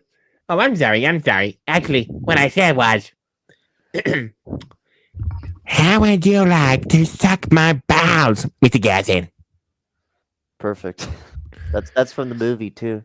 Yep. And then about oh my god! What? Oh my god! But I should say, man, I'm very disappointed in you boys. God, you should be ashamed of yourselves. I've already called in your mothers. Mr. Mackey, can I ask a question? Okay, what? What's the big fucking deal, bitch? What? Now I want to know where you heard these horrific obscenities from. We heard them from Mr. Garrison a few times before. Yeah. Boys, I doubt Mr. Garrison ever said, eat penguin shit, you ass spelunker. How do you memorize the? I don't know. I don't know how I do it. You sure you haven't seen the movie in a few years? It's so memorable though. Like I haven't seen it in years, but it's so memorable to a point where it's like I don't even need to watch it again. It's both memorable and like every time I watch it, I laugh at it. And you can't say that with a lot of comedies. Even like my favorite comedy, Monty Python and the Holy Grail. Have you seen it? Oh yes, this what the flesh wound. You lost an arm. Amazing film, but even like the time I rewatched it, I'll admit I haven't laughed as much as the first time. With South Park, I keep laughing. It's that good, I think. But honestly, yeah, it's I freaking love. But I seriously love that on Monty Python and the Holy Grail. What is your favorite color? I'll never forget the first time I saw that with my dad. We were both like, I don't see my dad laugh a lot, but like he just like died on that couch, man, and we both did. That whole section with the rabbit is like the funniest scene I've ever seen. The rabbit is like killing people and stuff. And they get the monster, the animated monster chasing them, and then they say, and the animator died from a heart attack. You remember that scene? Yeah, I remember that. So many great jokes. What the hell? Most comedies like die out or get repetitive after the 1 hour mark, but I think like its best gigs are in like the last 30 minutes. It's that good. But yeah. Yeah, for sure, dude. Like I was trying to think of some other really good comedies that I quote quite a bit. Airplane. That's like obvious. Oh, Shirley, you can't be serious. I am serious. And don't call me Shirley. Yeah, while we're on that topic, Naked Gun 2. I've grown up with the Naked Gun movies, which is not exactly something you should grow up with, but I did. And oh, I love that. What happened out there? Nothing. There's nothing to worry about. But if I were you, I wouldn't leave until they've had a chance to shape with the carpets. I freaking. It's the scene like when he puts a fire hose in the guy's mouth and cranks up the pressure until like it breaks, and then he just explodes. And I'm like, perfect. Perfect. Like that is just perfect to me. It couldn't be better. Oh, and then in the first movie, when the guy like falls to the ground, and then everything's just starts like flattening him, like the. Oh my god, it's horrible. I know, Ed. I know. My father went the same way. And I'm like, what the hell? What? Oh my god. I haven't seen Naked Gun in a while, but I forgot. Was that guy O.J. Simpson? Yeah, it was O.J. Simpson. I thought I remember it correctly. Like, even with O.J. Simpson in the movie, it's still timeless, and you can't say that about every movie. So, yeah. Oh my. Oh god, bro. Yeah. I have the first Naked Gun in that little collection pack that also has the first Airplane and also Top Secret. Just say you have every movie on your collection. It's fine. You have like every single movie that has ever existed.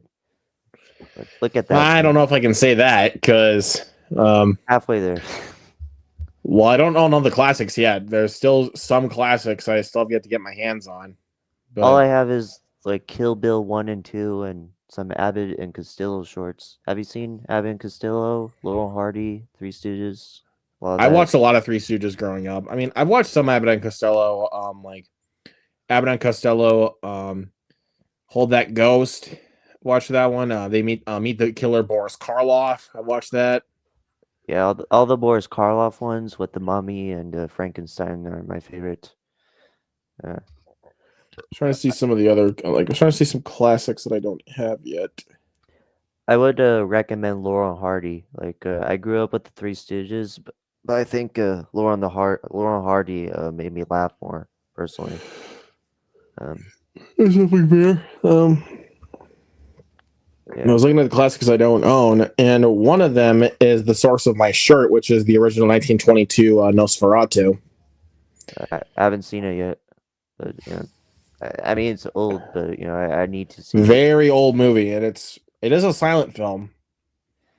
It is. But, I haven't seen a lot of silent films, I don't think, but I should. yeah, but this is a picture of Count Orlok from the original 1922 Nosferatu. Iconic shot right there. I've seen that everywhere. But the Robert Eggers Nosferatu, I prefer by a long shot now. Like I see that on Letterboxd. You've seen it like every month. I've watched it 5 times. Like 5 times.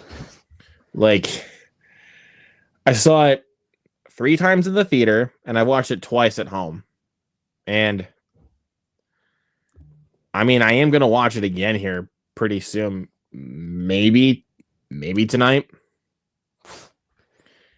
Well, believe me, I wouldn't say I loved it, but like there's just so many things that work about that movie.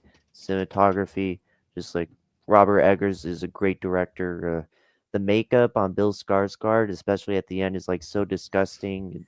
I think it should have won if like The Substance wasn't nominated too. Yeah, great cast all around. I really liked it. Yeah. Like that movie, oh man. Like I'm gonna say, man, like that opening shot or that opening scene, like when she's calling for the guardian angel. So but then Orlok shows up, and I'm like, Jesus Christ. Yeah. But also I can tell you the film. I can understand if people say it's a bit too slow for them or it's too weird. But yeah, I don't want to hear complaints about the sexual nature of this movie. I really don't want to hear it. Yeah, I get it. Like Nosferatu, that's basically like the appeal, I think, or like that's it's part of the Dracula story. Yeah. No, I get it. So why would you complain about that? Like, this is based on a story from Dracula. Like, yeah, I get that, but like, if you didn't know that going in and you didn't know about all the sexual content, I could see where people are coming from.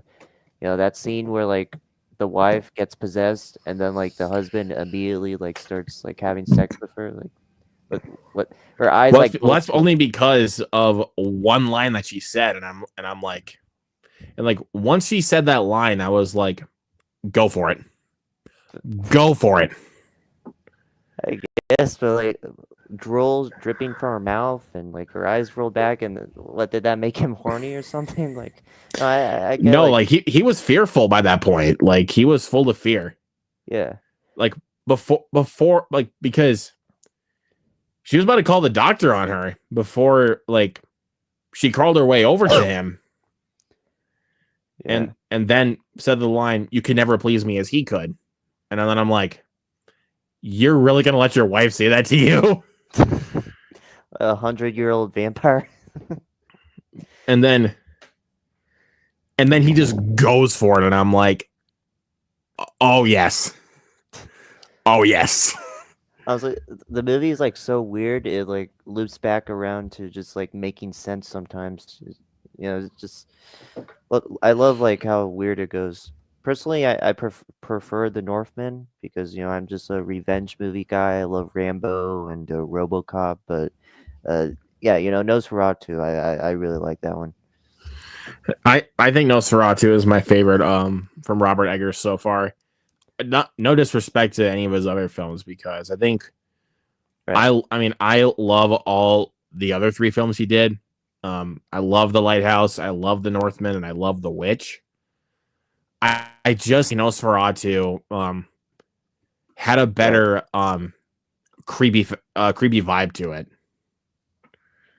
Yeah. Now he's Like, what's his next film gonna be? Werewolf? A werewolf movie? yeah, it's a Right. werewolf movie, and I'm like, yep, seated. I'm not a big werewolf guy, but if Robert Eggers is doing it, then I know he's just gonna do something weird and gross with it, and I'm gonna be there day one. Yeah. Still need to see The Lighthouse and The Witch, but I've heard great things.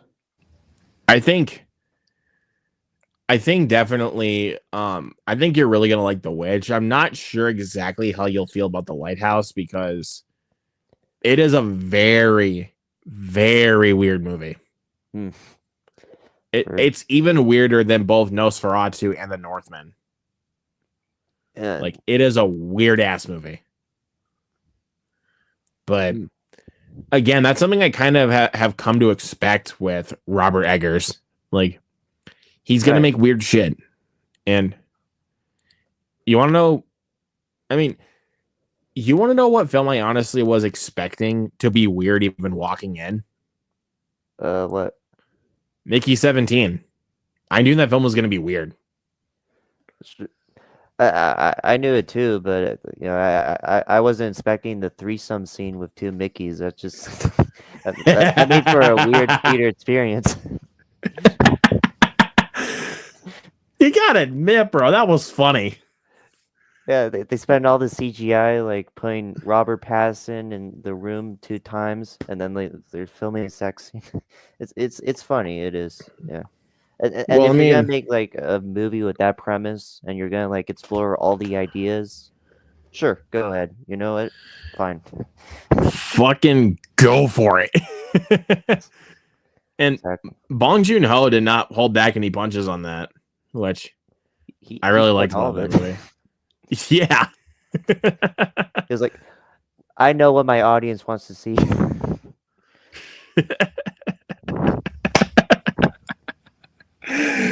Oh God, freaking love that movie. I mean, I was trying to remember one of my favorite scenes in the film.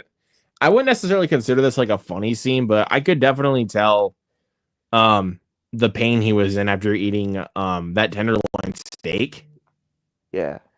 You remember that scene? Yeah, Like I do. That was like one of my favorite scenes from the film, I think. Yeah. dude, when he is like screaming in agonizing pain, bro, I feel it. Yeah, it's both Like, disturbing, but they also had some humor when like that rich lady wants to like get her carpet out of the way before he shoots them. oh yeah, yeah. When Tony Collette's like, "Stop," he's like, "What? You're gonna get blood on the carpet." Oh my god.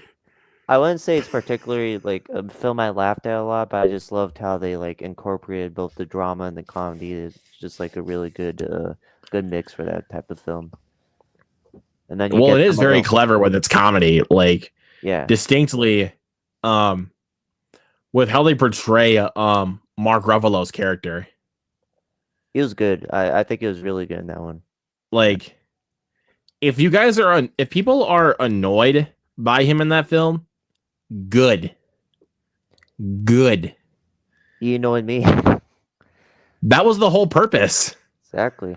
Because he's supposed to basically be spoofing a annoying ass political figure. Yeah. Like you could argue that what they're parroting in that scene is a little bit too on the nose, but not everything has to be subtle. I think he just did a really good job playing this a very unlikable type of politician. Yeah.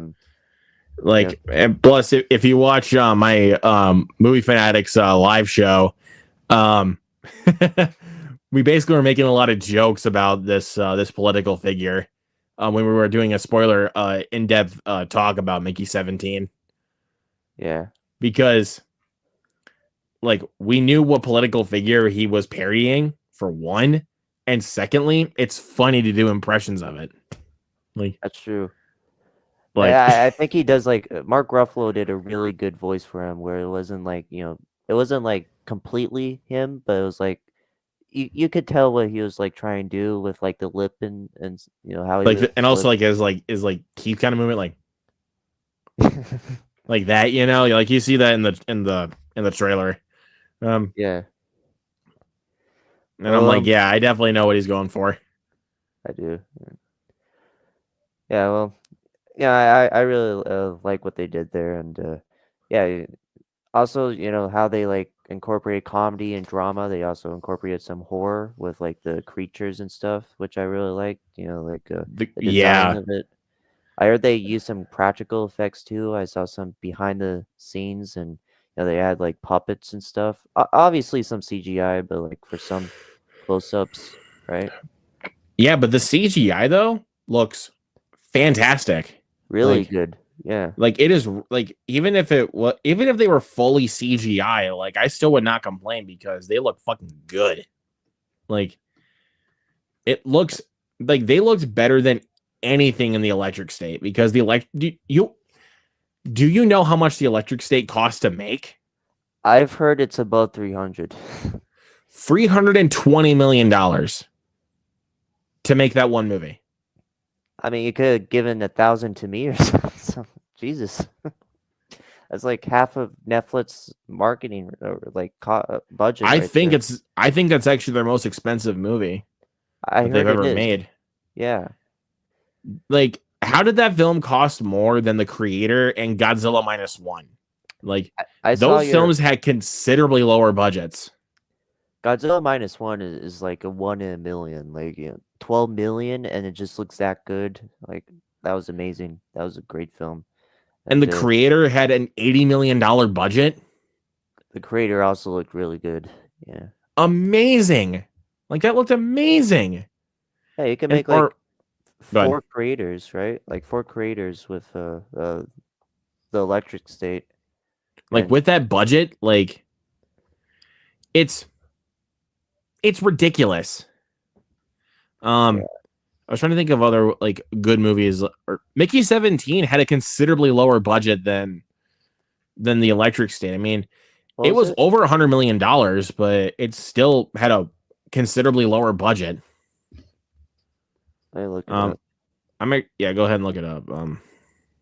Because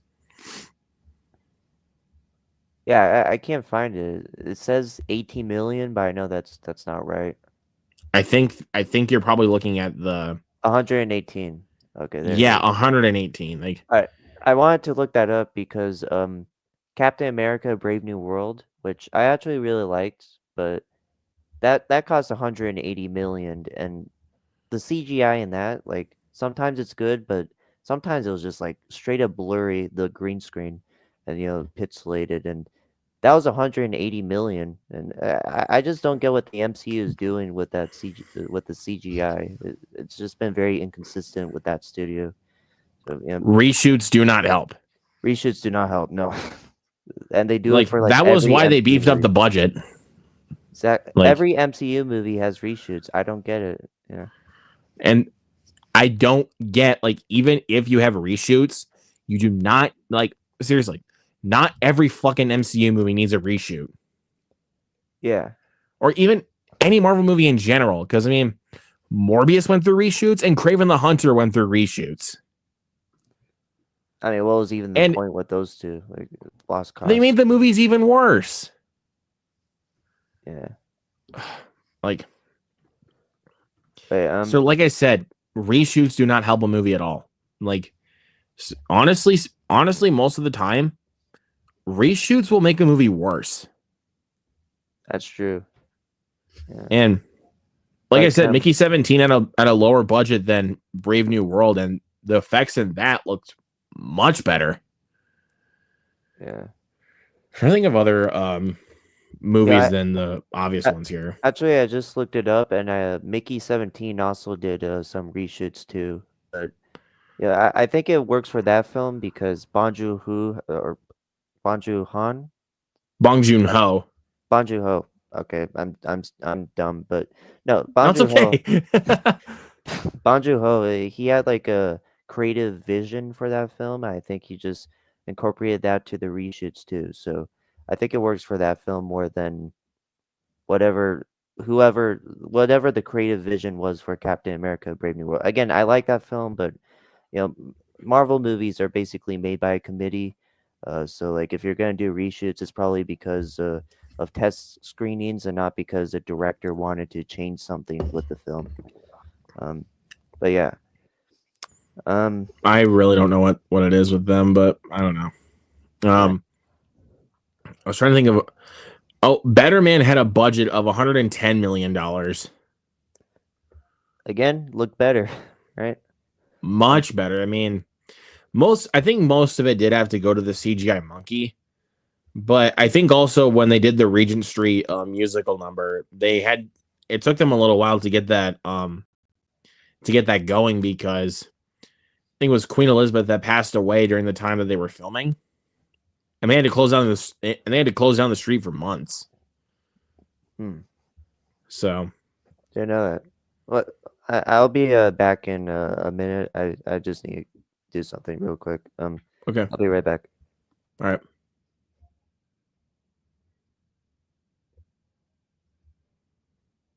Oh man.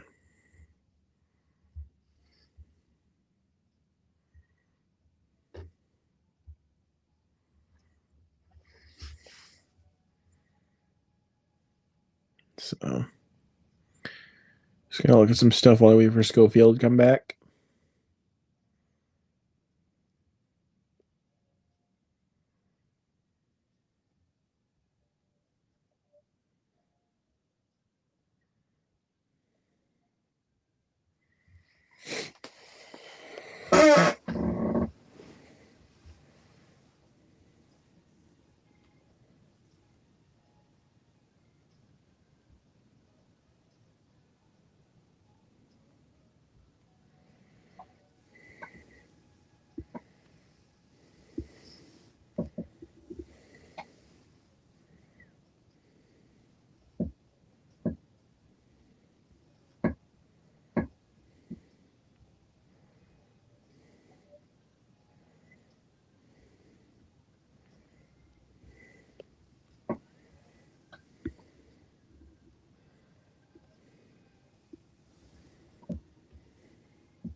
Yeah, I'm back. Sorry about that. Oh, there you are.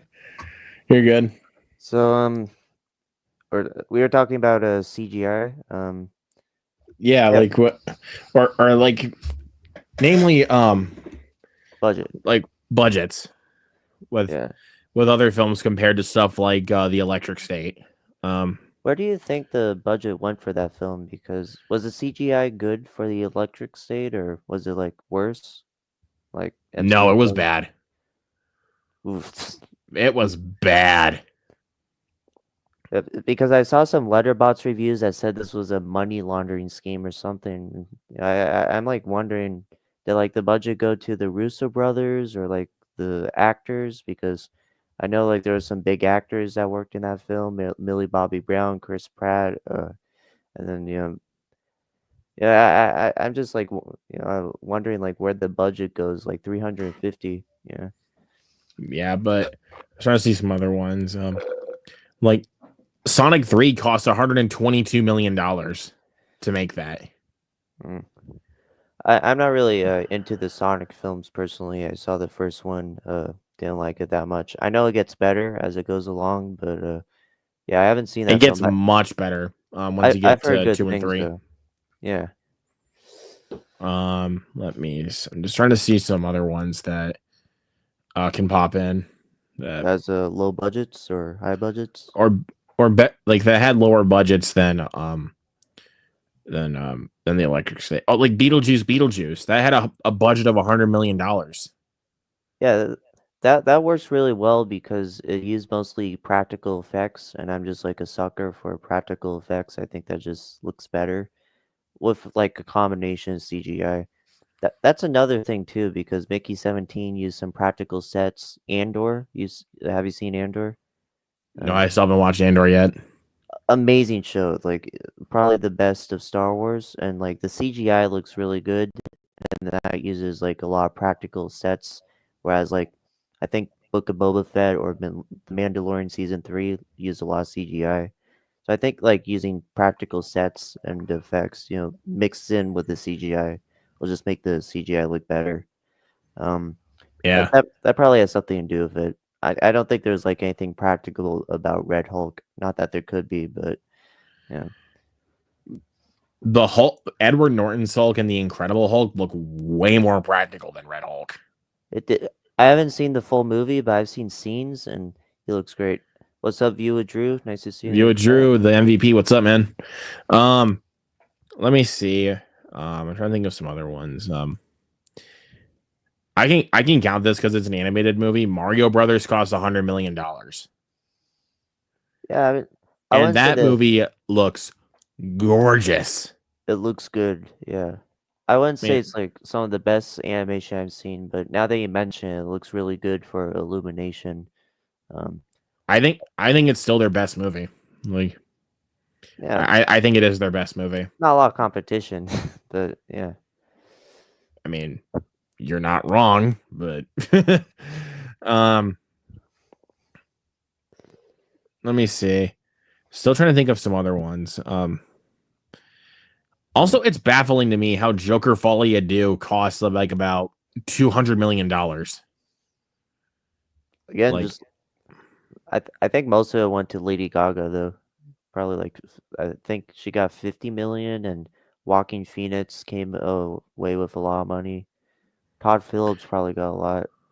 But yeah, and Joker 1, if we're like making a comparison, I think was like what, 30 million? Something like that. Like really 55 low. million.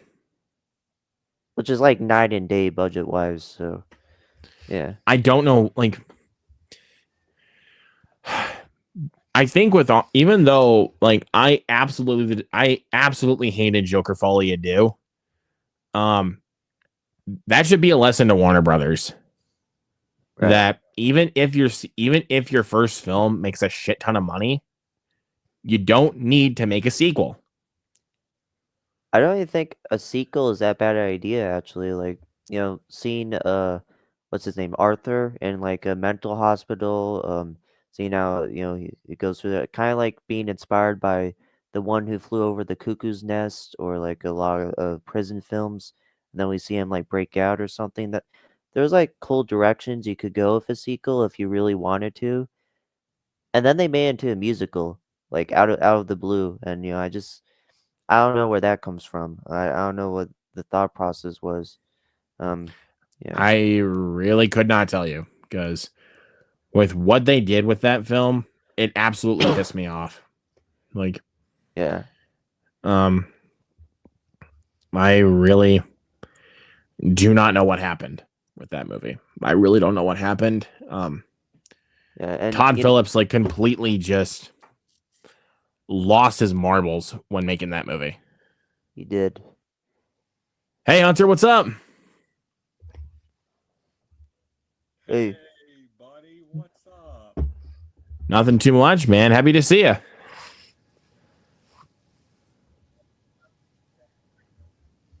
can you hear him? I don't know if I can hear you there, buddy. Um, The newest update regarding the shrouds. I could kind of hear him, but it's like I'm just kind trying of. to turn up my headphone volume here on my mic. Maybe see if I can hear it better. Can you hear me now? Can kind of, just a little bit. A little bit better, yeah. Well, that's alright. I But don't maybe know. leave and rejoin. Kind of like Let me turn up mine and see if you can hear me. Can you hear me? same volume. About the same. I can hear both of you just fine. Hmm. I think it's getting a little bit better. Just like do whatever you're doing and just keep doing it.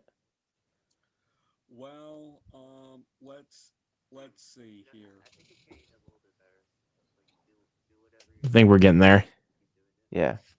Okay. Let's see here. All right. Luke, I don't know if you can. Luke, I'll just try to say this as best as I can. If I need to repeat the information, I can. But I have an update for you regarding the David Cronenberg movie, The Shrouds, that we talked about a while back. What do you got?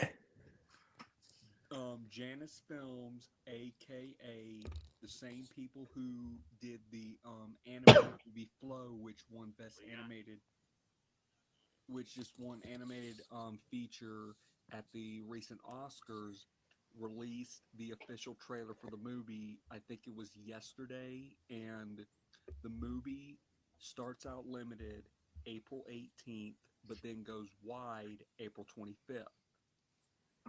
Okay, I will keep that in mind. Dude, you need to look at the freaking trailer when you get it a chance, because dude, it's gonna shock the hell out of you. I mean, what they did with that.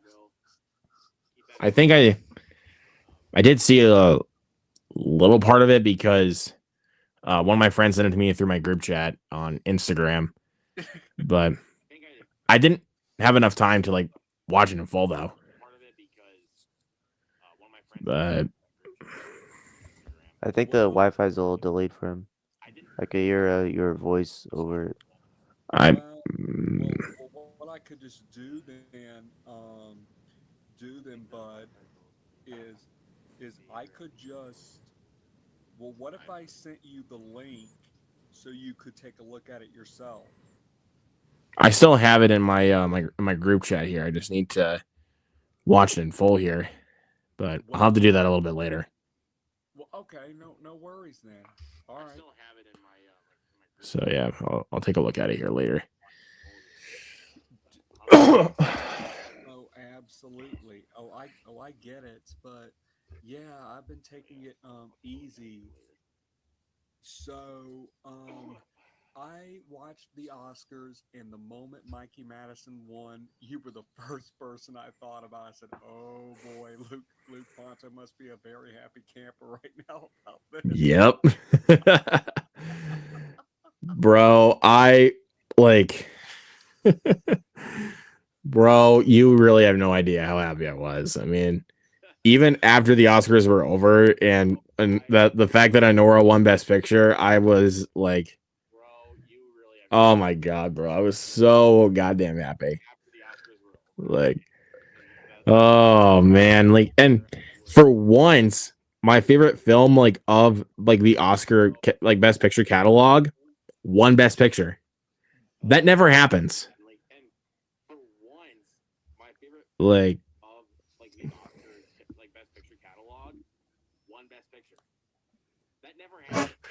You're right. Now let me tell you this though. It happened to me last year with Oppenheimer.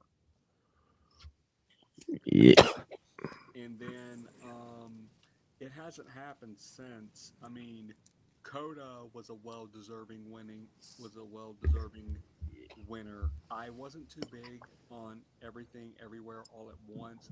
Now, granted, I did enjoy the performances of Michelle Yeoh, Jamie Lee Curtis, and of course Ke Huy Quan, which they deserved their well respected Oscars.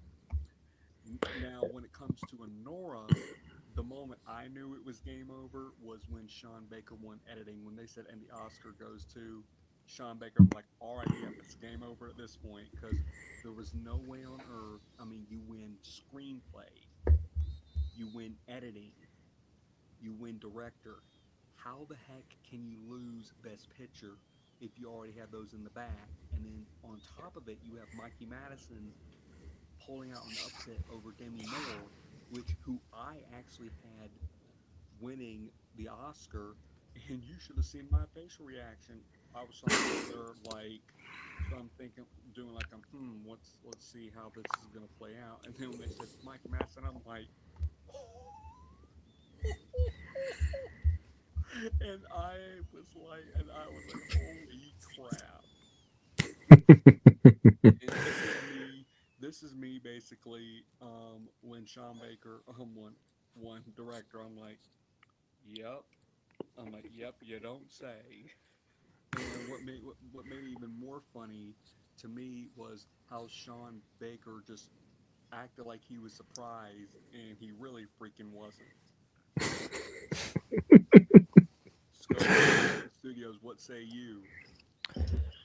Uh, I haven't seen Nora or a lot of the movies that were nominated. I do need to get to that.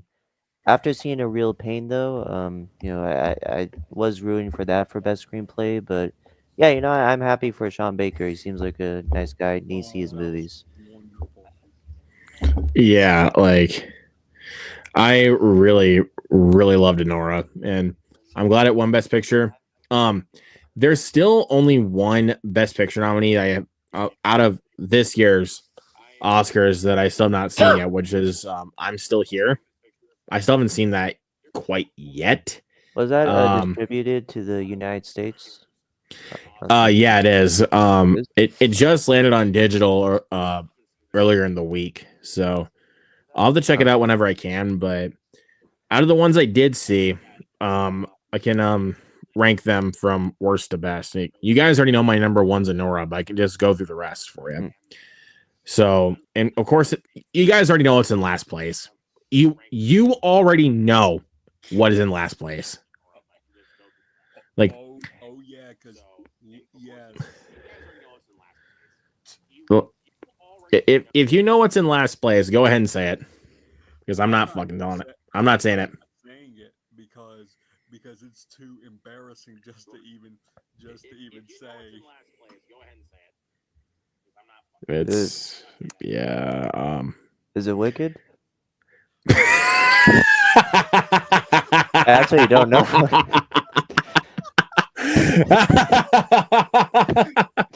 Oh, forget you, man. I actually You don't serious? know. You're saying like we all know who's in last place, but I actually don't know. I Hold on 1 minute. Hey, what's up, Noah? What's up, guys? How you doing, buddy? Pretty good. Just wrapped up a stream myself. But hey, good to see you here, buddy. Yeah. But I gotta we were just talking about some of the best picture nominees here. Right one. No, I'm kidding. Nope. The I know you like polar bear. The fucking polar bear will win the best actor. God damn it! Oh man, I Noah, Noah. nice to meet you. You too. Oh Same. my god, bro. Noah, Oscars, you know I love you, bro. Like just for that alone, dude. You never know what I'm gonna say. You never know what I'm gonna say when I'm gonna say it. Oh, I mean, come on, man. I mean, how about I oh my god, I still can't stop thinking about some of those jokes you've told me as of recently. Oh, Like, wearing a Nosferatu shirt. Love it. yep, this is the this is the original one, the original 1920s Nosferatu. I have a shirt from I have a shirt of the newer Nosferatu that has like 3 pictures like collage as like a little collage I have, and has the title on a different side. I think I can pull it up here quick since I have a picture of it on my phone. Oh, I don't know if you can really see it. But I'm just gonna pull it up right here. How's that for you? Ooh, that's pretty cool. Oh yeah. So yeah, so I mean, if you guys did watch last week's Movie Fanatics episode, then you probably would see what the shirt looks like, in a better facet. So, but so I got 6 shirts in total last week. But here's the funny part: when I pulled out one of them because it had like a little skull on it, I showed it to my parents. Did you want to know what my mom's first intent was on what it was? Take a wild guess, Noah.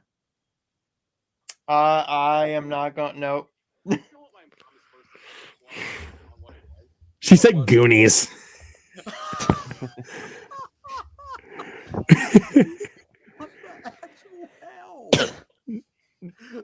I mean, it's she wouldn't be wrong, but it was Jackass. She was close. She was close, but it was Jackass because of the skull with but also has crutches as the X. It is the skull movie. It's a movie that has a lot of skulls on it, with no pain and no dicks and balls in it. So I mean, she's wrong, but she's right. Total cab there, bro. Did you know that they made a movie about the making of Nosferatu back in the early 2000s called Shadow of the Vampire, starring John Malkovich, and Willem Dafoe was Max Schreck, who originated the role of Count Orlok in the 1920s one. Have you ever heard of it or seen it? I have heard of that. I have never seen it. It's not bad. You need to see it when you get a chance. Noah and Schofield Studios. If y'all haven't seen it, it's really good. I just put it on my watch list on Letterboxd. Yeah, I'll do that too. And you know what? People have asked me about my letterbox all the time. Like, what are my top five or whatever number? Actually, no, it's four. Top four. Favorites on Letterbox. It changes all the time. Like right now, for me, if I had to pick like four off the top of my head, the four that speak to me are Hoosiers, with the recent passing of Gene Hackman. Another one would be Interview with the Vampire, which I absolutely love and adore vampire movies. The next one is probably one of my all-time favorite movies, but Goodfellas. And then last but not least, when it comes to biopics, probably Oppenheimer. Those are some really, really good choices. Mm-hmm. What about you, Noah? Do what now? What is your he's asking for your top four on Letterboxd. Oh, my top four on Letterbox. It is Happy Horny's Halloween. No, I'm kidding. I'm kidding. I'm kidding. Seriously, you never know what this guy's gonna say, man, and I love it. It is. Can I show you this way? It looks like I'm jerking off, and I'm not. Okay.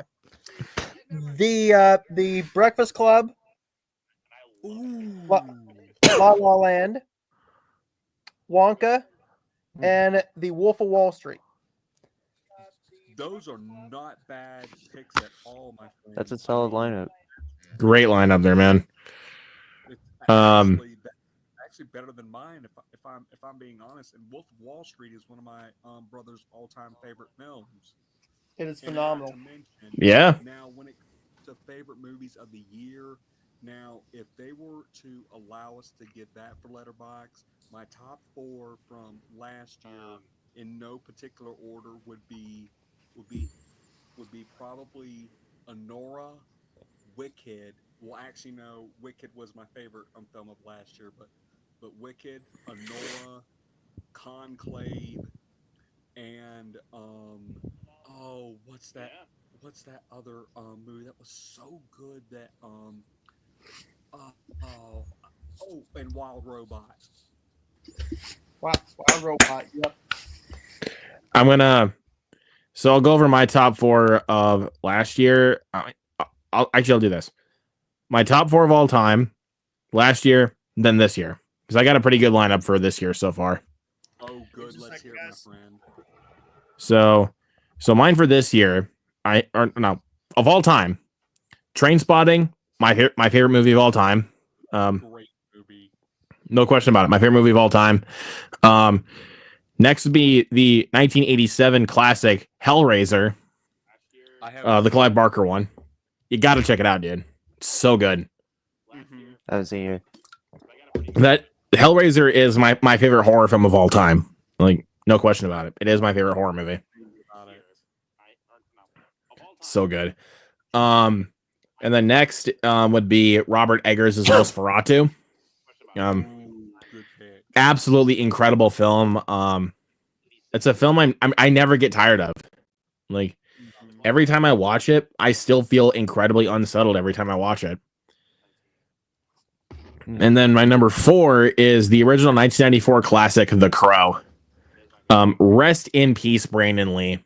Yes. As a matter of fact, I finally got around to watching The Crow the other day. Dude, The Crow is a goddamn masterpiece. It's so good. Let me see. And then last year, you guys already know what my number 1 was. It is Nosferatu. There's no question about that. And then in second place was The Wild Robot. Which for a while, I kid you not, for a while was my number 1, but pretty good. It got, and then Anora, and then oh boy, I'm ready to see the comments light up with this one because I know a lot of people really do not like this movie, but I do not care. I literally watched it twice on Christmas Eve. I do not give a shit. Y2K. I haven't seen that film. I didn't hear a lot of buzz around it. It's a lot of fun. I mean, you could definitely have like a lot of nostalgia with a lot of the soundtrack in the film. I mean, if you can see right in the background right here, I have the soundtrack for Y2K and nice. Has a lot of great songs on it. I haven't seen the movie Y2K, but I've heard a lot about it. I know it's an A24 film, but that is on my to watch list. I mean, it's way more mainstream than you think for an A24 film. It's way more mainstream than you think. But it still is a lot of fun. Like I gotta get around to it. It's I wanted to tell you, I saw an early screening of the new Disney's Snow White, and Don't have to say anything. Not good. I can tell by that face. Oh no, it's bad. It's really freaking, in the words of Dr. Dillerman, nothing truly bad. It's really bad. But is it a complete dumpster fire? No. But is it a bad movie? Yes. Absolutely. Well, at least I'm glad to hear it's on an absolute dumpster fire. Like that's the only thing I'm happy to hear. Well, let me tell you this though. It does have a few redeeming qualities. I mean, Gal Gadot taking a dark turn as the evil queen. She actually gave me freaking chill bumps. I mean, she was very unsettling. She was God bless Rachel Zegler. I mean, she tried her heart out. God bless her though. I mean, she's still good in everything else she touches, though. Like, let's be real about that. Like, she's great in West Side Story. She's great in Shazam. She's great in Hunger Games. She was in Y2K, I think. Yep, she was also in Y2K. That is one of the reasons why I want to see Y2K, because a lot of people were saying that she was absolutely terrific in that movie. Noah, have you seen Y2K yet? Yes, I have. I was not the biggest fan of it, but it was not bad. I thought it was just meh, but I see both sides. Luke loves this movie to death, and I see why he loves it. I clearly see why he loved it. It worked with him on every level. For me, it didn't hit every beat for me. But I don't think it's bad. I don't think it's great. Yeah, I'll be right back in like Okay. a few minutes.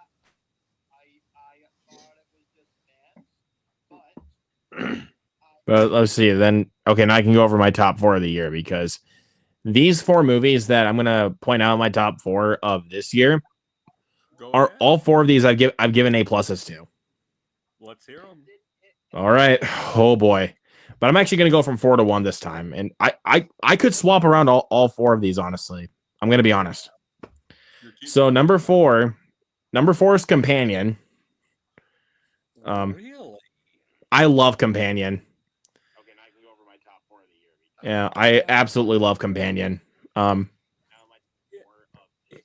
It's for me right now. It's an honorable mention, but it's not in my top 4 right now. But Companion it was good though. But keep going. Well, I'll give you some honorable mentions here really quick, like because the other 6 range from like the first 4 honorable mentions are A's. The last 2 are A minuses in my book. So the A's are Paddington in Peru, Wallace and Gromit: Vengeance Most Foul, Wolfman. I know a lot of people are going to disagree with me on that, but I do not care. I love Wolfman. And this one,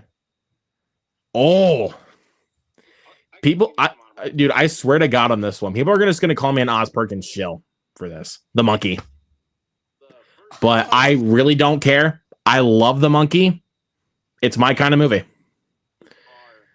And Noah, even if you don't care for The Monkey, you would at least understand like why it's for me. Yep.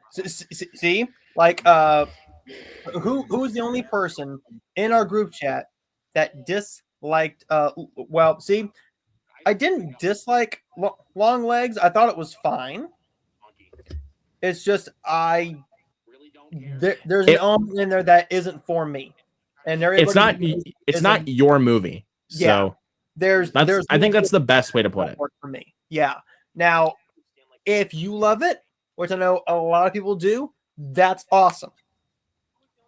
And Yeah. after you go, I'll do my top 4. There are movies that people like that you don't like, and vice versa. That's what makes it so great. I mean, Exactly. Yeah, I'm back. Luke. I enjoyed Flight Risk, but you did not care for it too much, and that's okay. And That's fine. But you and I both can agree on this. I love the intro to your video was, do you need a pilot? No. That I agree. I thought that was pretty funny. Hey, Luke, Mike. His mic went out, so he'll be right back, guys. Noah, while you and I just have a minute while we wait on Luke, what do you think? What is your highest anticipated movie of this year? okay, I'm back. My highest anticipated movie of this year. Luke already knows it. What's my most anticipated movie of the entire year, Luke? Wicked for Good. And then what's number 2 and number 3? Let's see if you know these. Can I'm gonna guess number 2 is Lilo and Stitch. No. Oh, I was about to say I thought. Okay. Oh, Mike.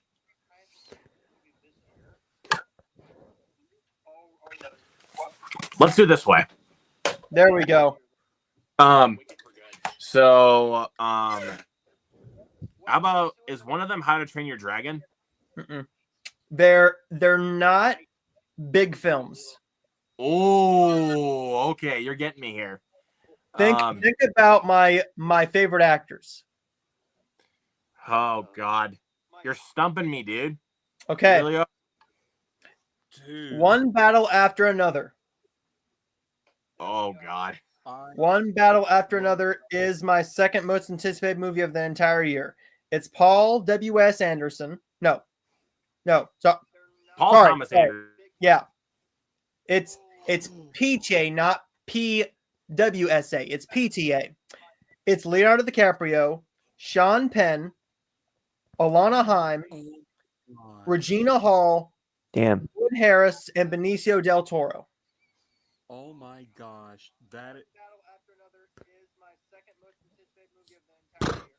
And then my number 3 most anticipated movie of the year is Timothy Chalamet with Gwyneth Paltrow and Marty Supreme. I mean, I'm gonna add that Paul Thomas Anderson movie to my most anticipated. That sounds really good. That is Right now, it really is the good front to know. runner for Best Picture, and Luke knows that I'm the Oscar guy. Out of the 23 Oscars, I got 19 out of the 23 right, and I won my Oscar pool. Wow, that is just, and Noah, that is brilliant. What you're telling me about Marty Supreme, because I've seen some of those shots, and Timothy Chalamet, if it goes the way I think it's gonna go, he could be winning Best Actor next year. But it's way too freaking early to tell, though. Do you guys want to? Crazy for having this, but I have Wicked for Good winning Best Picture next year because I just have a feeling that what they're going to do is they're going to pull a Lord of the Rings Return of the King situation Okay. where the first two films were nominated for Best Picture, but they waited to award Lord of the Rings until the final film. I just have that feeling that they're going to. Okay, sorry about that, boys. Would I be wrong for underestimating for that possibility, or do you think or do you think it or do you think I am crazy for even thinking that? I'm okay. So I will say this: Wicked will get a Best Picture nomination. It's not going to get the win because if here's why. Part one is so beloved. It's so beloved, and if they don't handle part two better, if they don't do it the way that they are supposed to and expand upon it with the book stuff, with all of the politics and all the other stuff that's not in the Broadway play, Wicked could not win the Best Picture.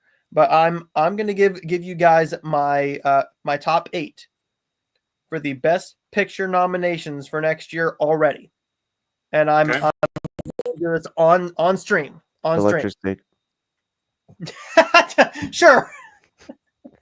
Yeah, but sorry about that. I had to I had to switch over back to my phone. Again, You're fine, dude. No problem. Technical issues, but I still forgot to finish up the rest of the list here quick. Yeah. Again, not to cut you off, Noah, but I'll let you continue yours like once I'm finished. Yeah. No problem, man. No problem at all. Is this your top 4 this year? Yeah, I'm almost done. It's just I needed to finish up the other honorable mentions. Because I already mentioned the A's, which were Paddington and Peru, Wallace and Gromit, Wolfman and the Monkey. The A minuses were The Gorge and Hard Eyes. And I already mentioned my number 4, which was Companion. Number 3 is Mickey 17. Very good. I'm gonna be honest. Number 2 and number 1 could switch. I think these are the toughest ones. I think these are the ones that it's gonna be very hard to beat for me this year. Like I could switch them right now and I'd be happy, but you know what? I'm gonna go with my gut here. I have to be true to myself. So Hunter, you're muted.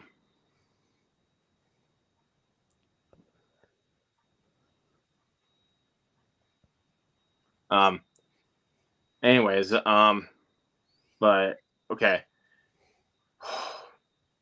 Let me see if I can guess. Okay.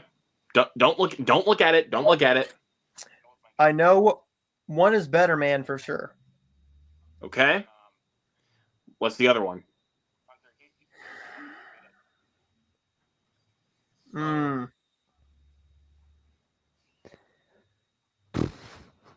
Ain't I? I know Better Man. Well, at least you knew that one, and I count it as a 2025 movie because we were able to see it publicly this year. So, and it was super limited in 2024, and I mean stupid limited, like 10 cities total. Like, well, guess. that's because not a lot of people in the U.S. know who Robbie Williams is, anyway. So, yeah. I don't know who Robbie Williams Jason, no, it's not Flo. I gotta guess. I think I know it is. Novocaine? It is Novocaine. Novocaine. Nice. Number 2 right now is Better Man, and my number 1 right now is Novocaine. I loved Novocaine. Like, as for someone who was looking for a movie like Crank, but if it had a better fleshed out story, Mm-hmm. you basically will get Novocaine. Nice. I unmuted my mic. Speaking of like Crank, are you excited about Jason Statham's new what's it called? New movie Working Man? Hell yes. I love the Beekeeper. It was so fun. Yes. I'm definitely excited. I think a Working Man's going to be a bit more grounded than the Beekeeper. I mean, is that necessarily a bad thing? Nah. As long as it's still fun. Yeah. I'm gonna leave and come right back. Okay. Okay. All right, thank you, bud. And Noah, we will get back to what I was saying about Wicked when I come right back. Something's going like I need to get it fixed. All right. So Did you want me to do my top four of this year and last year, and then go into my my? Oh my yeah. Sorry. All right, I'll do it after. I now. just wanted to kind of give you a little context on Novocaine because, bro, you seriously have no idea how much fun I had watching that in the theater. Like, bro, I wish you could actually teleport to where I'm at right now, and I could have taken you to that big time. You know that if I lived there, I'd be going with you and Justin every movie. Every Like movie. you would have gone. You would have gone with us to see The Monkey. You would have gone with us to see Hard Eyes. Love Hurts. Yep. Even though that's not necessarily a good movie, but you still would have gone with us to see it. Same thing with Last Dog Breath. Man. Dog Man. Companion. Yep. Could have gone with us to see Mickey Companion. 17. Bro, to be completely honest though, Noah, I would have pressured you into going with me to see Mickey 17 twice. You I would have wouldn't pressured you had into to doing talk so. me into that. You wouldn't have had to have talked me into that too hard because you know I love to go to the theater. So, but my top four of last year. Go for it. 4 was Deadpool and Wolverine. All right. 3 was Challengers. Good one. 2, Dune Part 2. How ironic. And then 1 was Wicked. This year, no one's going to have my top 4. I guarantee I'm sure. nobody on this planet. Nobody on this planet has it. 4 is a little indie film that, Luke, I implore you to rent this movie. It is phenomenal. It is original. It's called I Love You Forever. Okay. It's a romantic drama with bits of comedy that has to do with a law student who's 25 years old who's used to these dates and only the hookups. But she falls in love with Ray Nicholson, named Finn. And it turns out that he becomes emotionally abusive. I do love Ray Nicholson, though. I really do. I am going to check out the movie Borderline that he's also in with Samara Weaving. But he was a great villain in Novocaine. I almost rented that, and I didn't get around to it. I almost rented Borderline. I gotta do that soon. I gotta rent it. I bought it. I bought it through mine. You can just watch it there if you want. Oh, there you go. Thanks, man. Thanks. That will be great because that saves me money. Yep. I'll be your money spender for today. No, number 3. Earlier, before I had to leave with issues with my mic, Noah and I were talking about the possibility of Wicked for Good, aka Wicked Part 2, possibly winning Best Picture next year at the Oscars. Do you think it's possible that they might pull a Lord of the Rings Return of the King situation? Part of me thinks that they might, and part of me thinks that they might not. But what are your thoughts? And Noah, you can also interject as well. And Schofield Studios, whatever your name is, my name is Hunter. I usually try to get on Luke's streams every once in a while, but I'd love to hear all your input.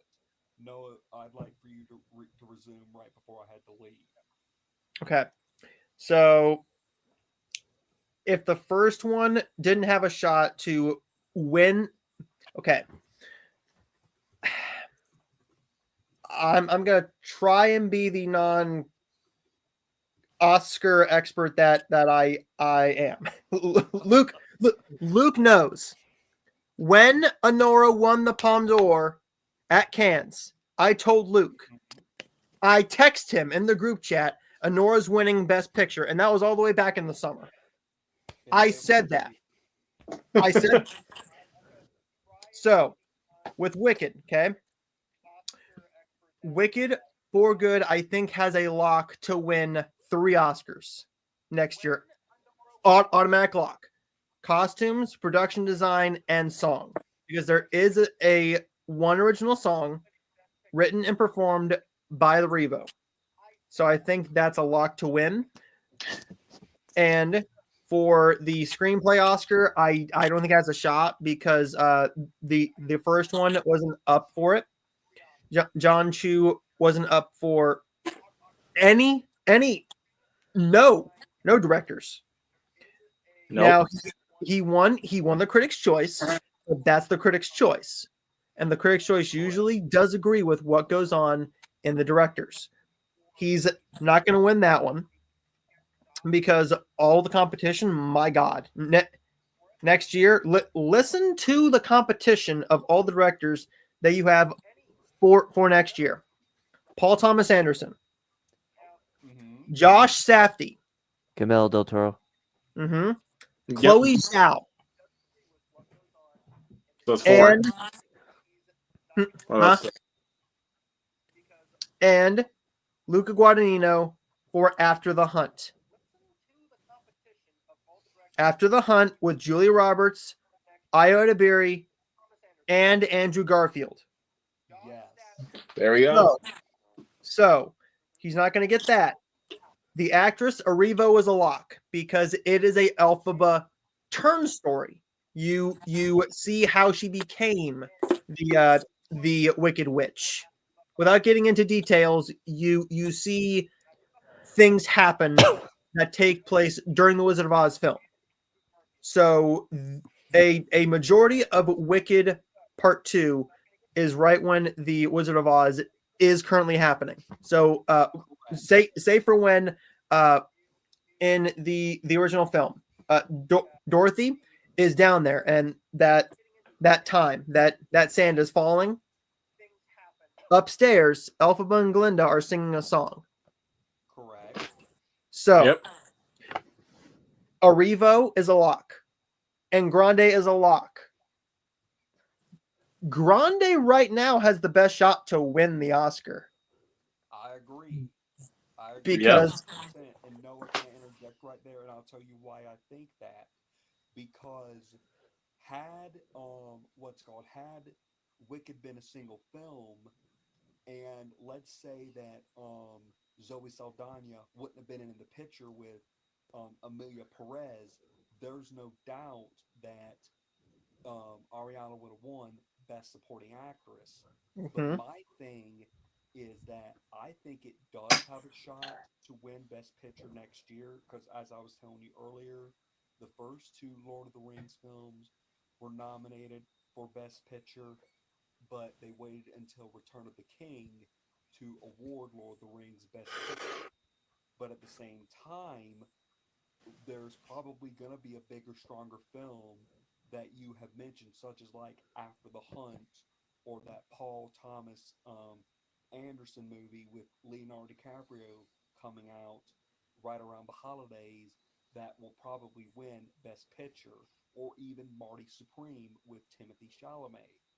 And another thing that I even want to add on is that just because we have these predictions ridiculously early, things do change over time. I mean, when you brought up Honora, like that with that winning the Palme d'Or at Cannes last year, I mean, I never thought that it actually would win Best Picture because at that time, I don't know, I don't even remember what I had at that time. It might have been like Dune Part 2, which I think I have a sneaky feeling that they're going to wait to award Dune Best Picture with Dune Messiah. I think they're probably going to wait and do that. What are your thoughts, Luke? And Yeah, Noah? Still by then for that, but I couldn't really say what my best picture prediction was, like by the time like halfway through the year or anything. But my prediction was Anora like to win best picture, like as soon as I saw the film. But but oh my god. Out of all films to nominate for 13 Oscars, they chose the worst one out of the bunch. And I mean, they're lucky that they didn't go home empty-handed, especially after with the Carla Sofia Gascon controversy.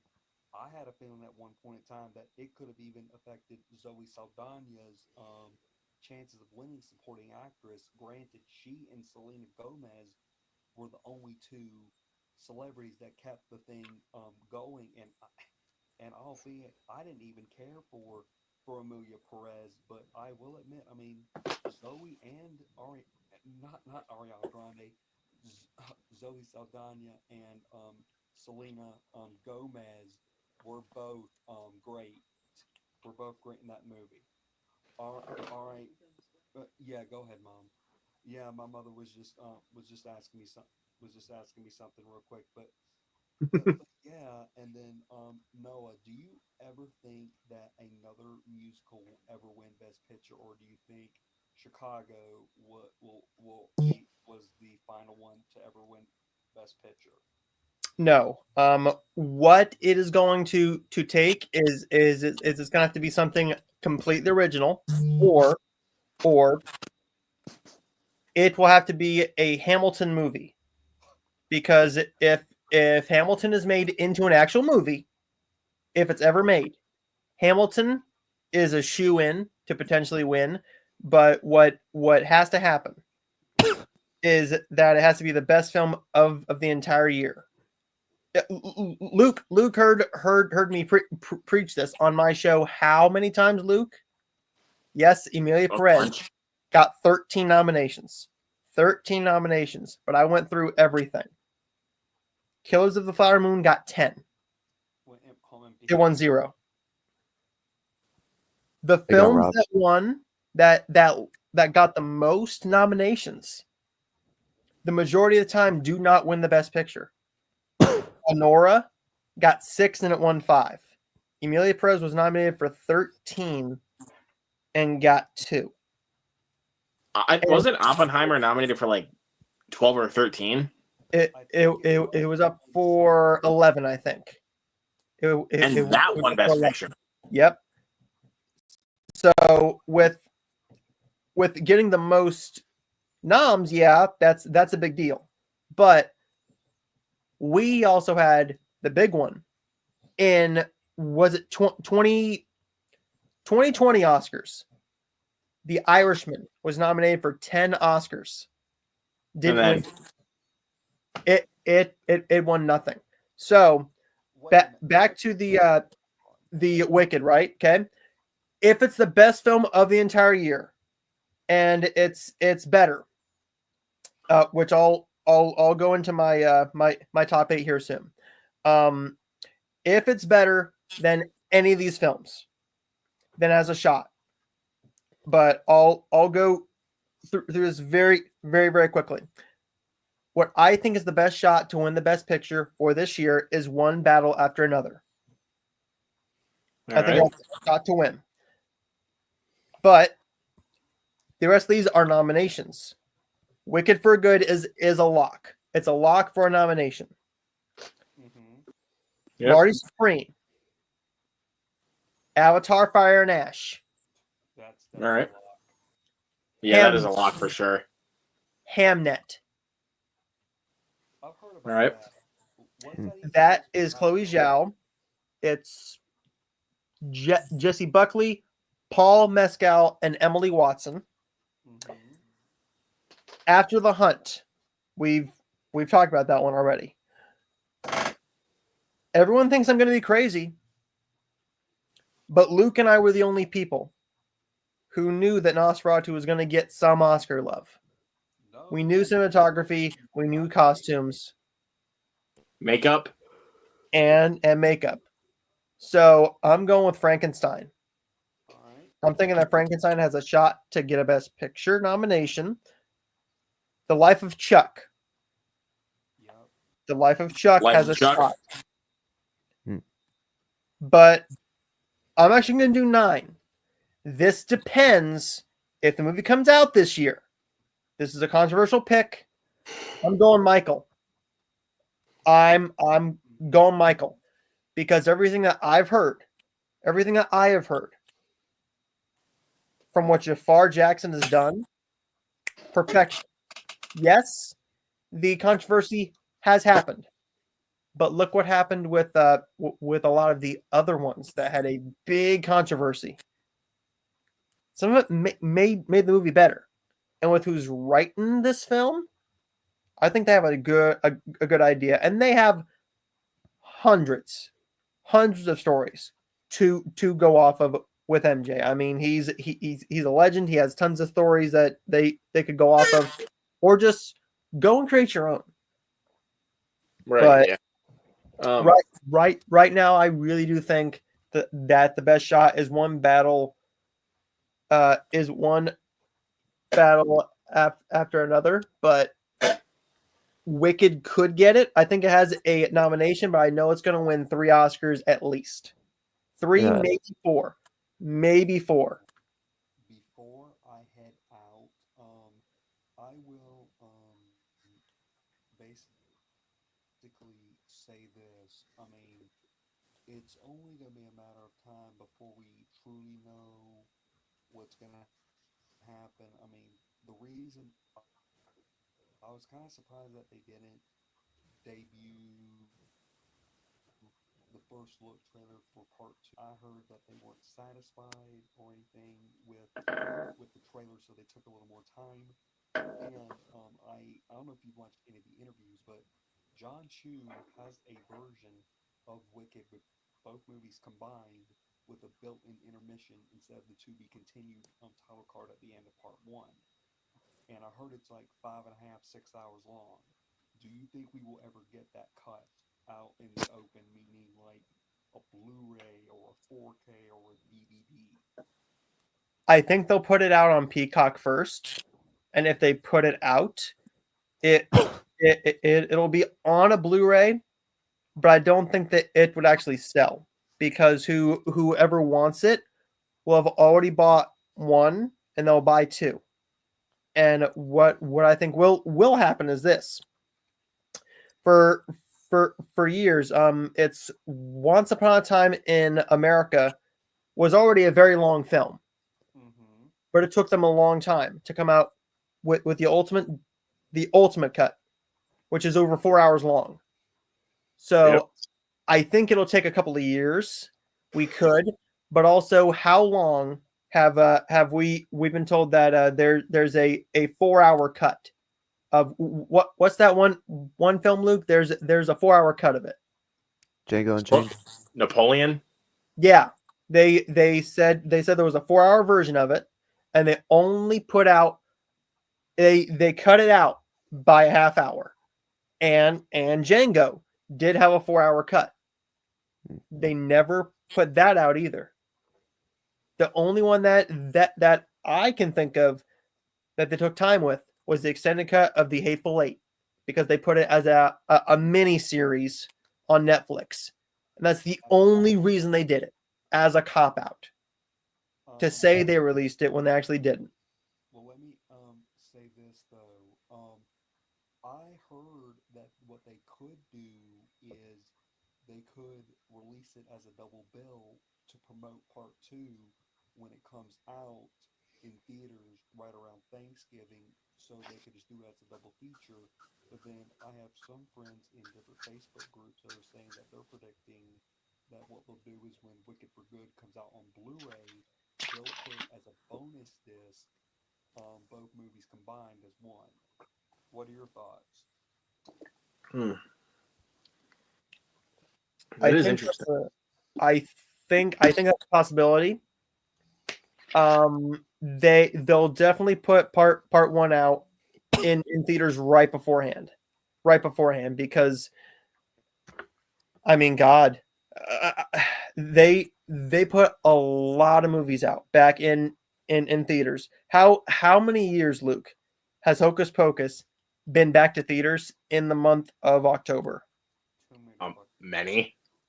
Okay, so because everyone still goes back to see it, Right. with And it being a sequel, right? right. The last one that I know they did that with. I think they did that with I think they did with the Harry Potter movies.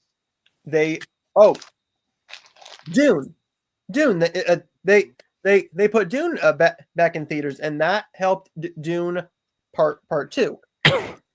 With the Harry Potter movies and the Twilight movies, they're built in. Everybody has those. So, but The Hunger Games. We've been putting yeah, those back in theaters too. yeah, they're currently going now. I think in a Fathom event, right, Luke? I think they're doing a Fathom event for each one. Yeah, I think they're doing Fathom event because I think this weekend was, I think it was Mockingjay Part 1. I think Mm-hmm.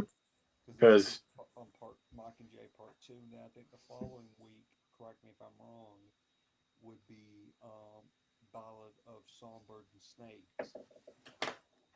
I don't know if they're doing that one, but I can maybe look into that. I don't Well, know, but well, I saw one, and I think it was my Cinemark is playing all four back to back, so starting at like 12:50, and I'm like, oh my God.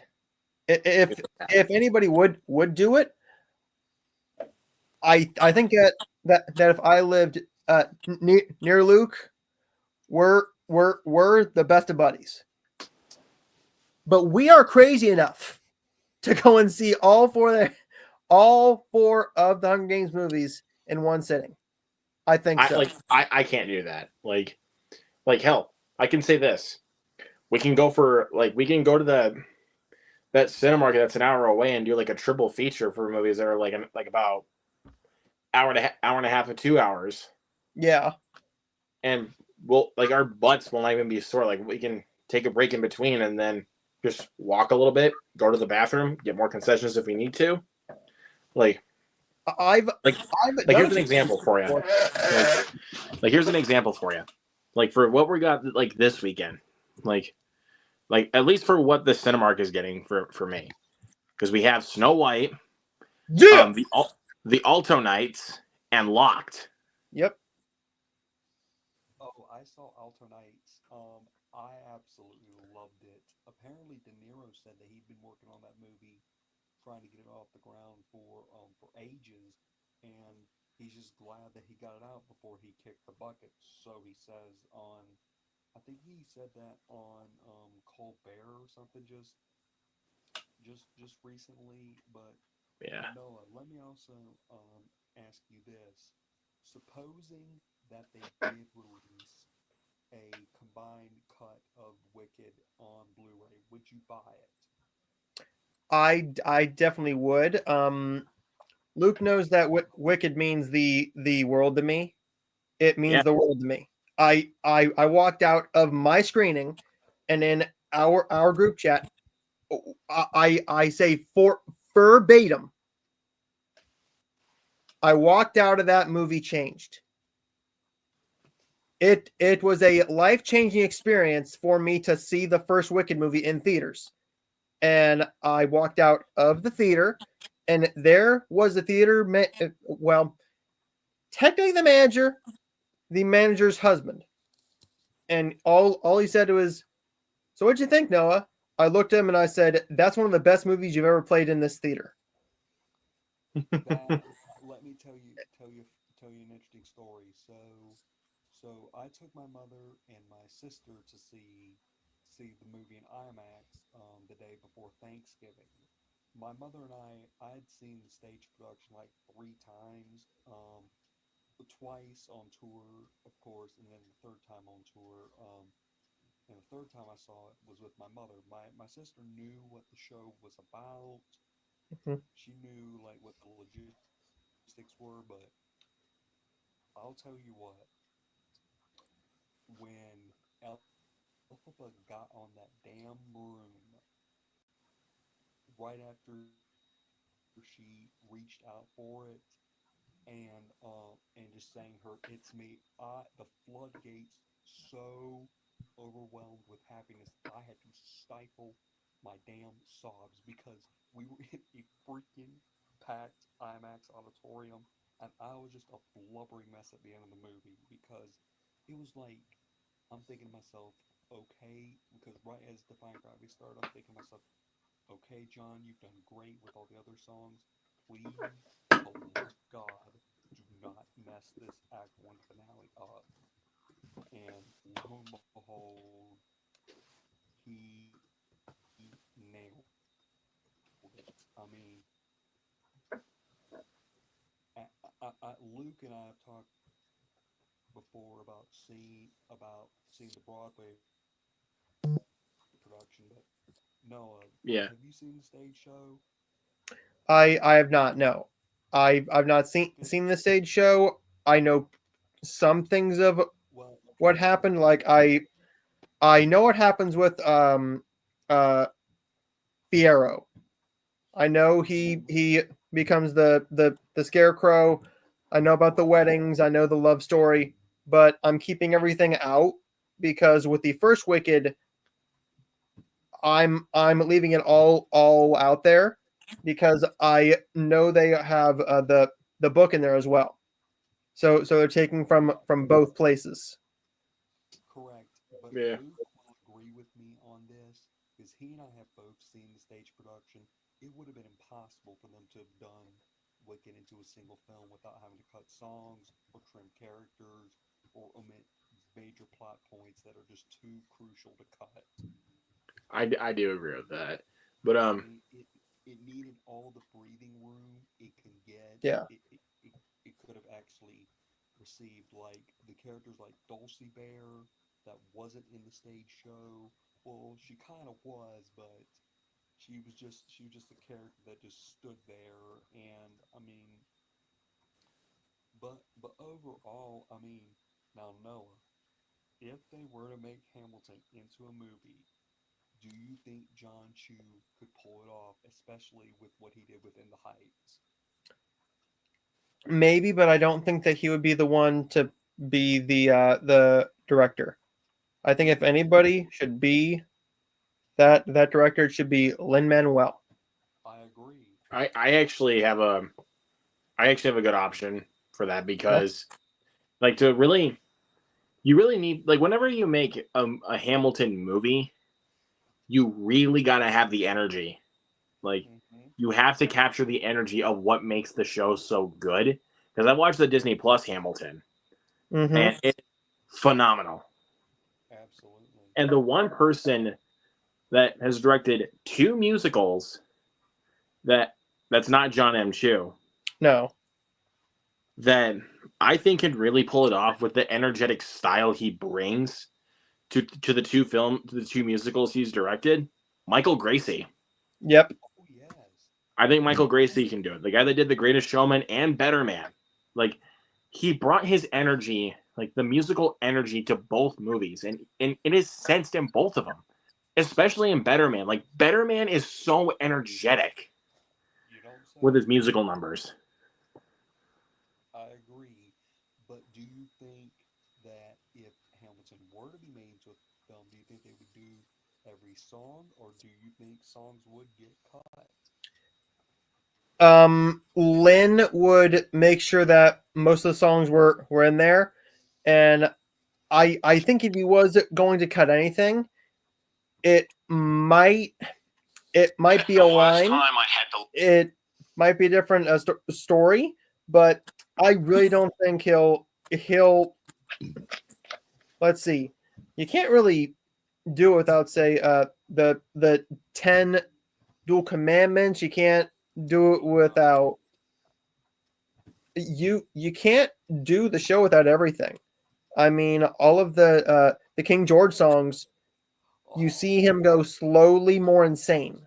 Every song, everything from spitting and drooling and not blinking on stage except for once, because that's who he actually was as a person. So I think that if they did Hamilton as a movie, Lin would have it. If he's going to cut anything, it'll be something that doesn't feel right in the flow of the movie, because on stage, fine, because he did that with in the Heights, but it was a short play. It was different. Well, he also can do a good movie in directing wise because he did Tick Tick Boom. Yep.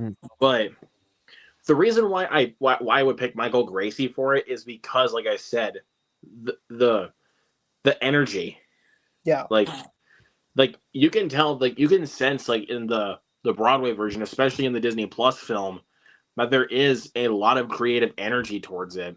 Yep. And I think Michael Gracie would be the perfect guy to do it because, like I said with Better Man, like each musical number gets even more creative than the last one. Yep. Like let me think of this. How about we're trying to think. Which one is it? The Come Undone musical number. Like when he it's the scene like when he gets kicked out of the Take That boy band. Like he's off from the band.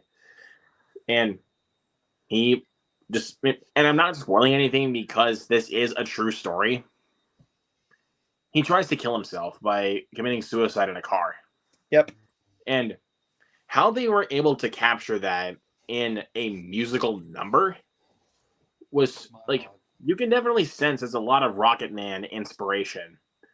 And I think they did a really good job with that. But like, there's a lot that you could really get to with it. There is one musical that comes to mind, and Luke knows this. Sweeney Todd is one of my favorite films of all time, and I've seen the Broadway play done in multiple versions. Everything from I think it was a PBS special where a operatic singer was Sweeney. A operatic bass was Sweeney. Everything from a high school to pro Broadway. There's so many songs missing from Sweeney Todd that add so much to the stage production. Like in the original film, how long are Antony and Joanna seen on screen together as a couple? I don't know. You tell me, my friend. Okay. Less than 10 minutes. Yeah, I mean, I knew it was like less than 10 minutes, but I didn't know exactly what the time was. Okay. In the Broadway play, they have a full song together where they're hiding from Judge Turpin and fully professing all their love in a song called I believe it's called Kiss Me. Yeah. And it's like rap fast. It is back and forth and singing and yelling over each other, but you understand every word. It's powerful, it's sweet, but it's also horrific because yes, you love both these characters automatically, but you love them even more now because you want them to get together, and inevitably you know what ends up happening. You know what ends up happening. But let me ask this. Well, correct me if I'm wrong, but wasn't Alan Rickman Judge Turpin in the yep. Correct. Yep. Pretty women. Fascinating. Pretty women. Actually, I never knew Johnny Depp could actually sing until I saw that movie, because there's a friend of mine was like, "You gotta see Sweeney Todd." Like, and I look at them and they're like, and I asked them, "Can Johnny Depp even carry a tune?" And they look at me like, "Yeah, yeah. I had him. His throat was bare beneath my hand. I had him. His throat was there, and he'll never come again. Easy now, hush, love, hush. I keep telling you when. Yes, sir. Okay, But I wait. gotta tell you. Go ahead. Um, I don't know what it is though, man. I mean, I know Noah very well. Like when it comes to musicals, like he is the out of like all of my friends, he is like the biggest musical guy that I know personally. Like he adores musicals.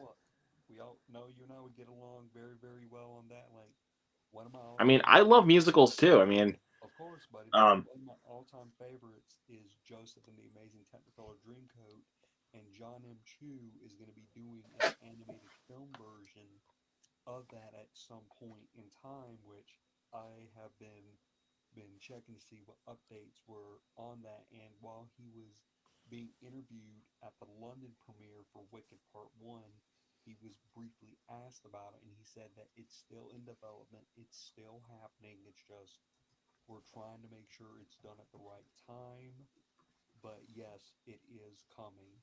And then another musical that I love is the Andrew Lloyd Webber musical Cats. Now, I will admit the 2019 movie is a guilty pleasure of mine because people do have guilty pleasure movies, but and some people crack jokes about saying the best time to watch that movie is when you're stoned as hell.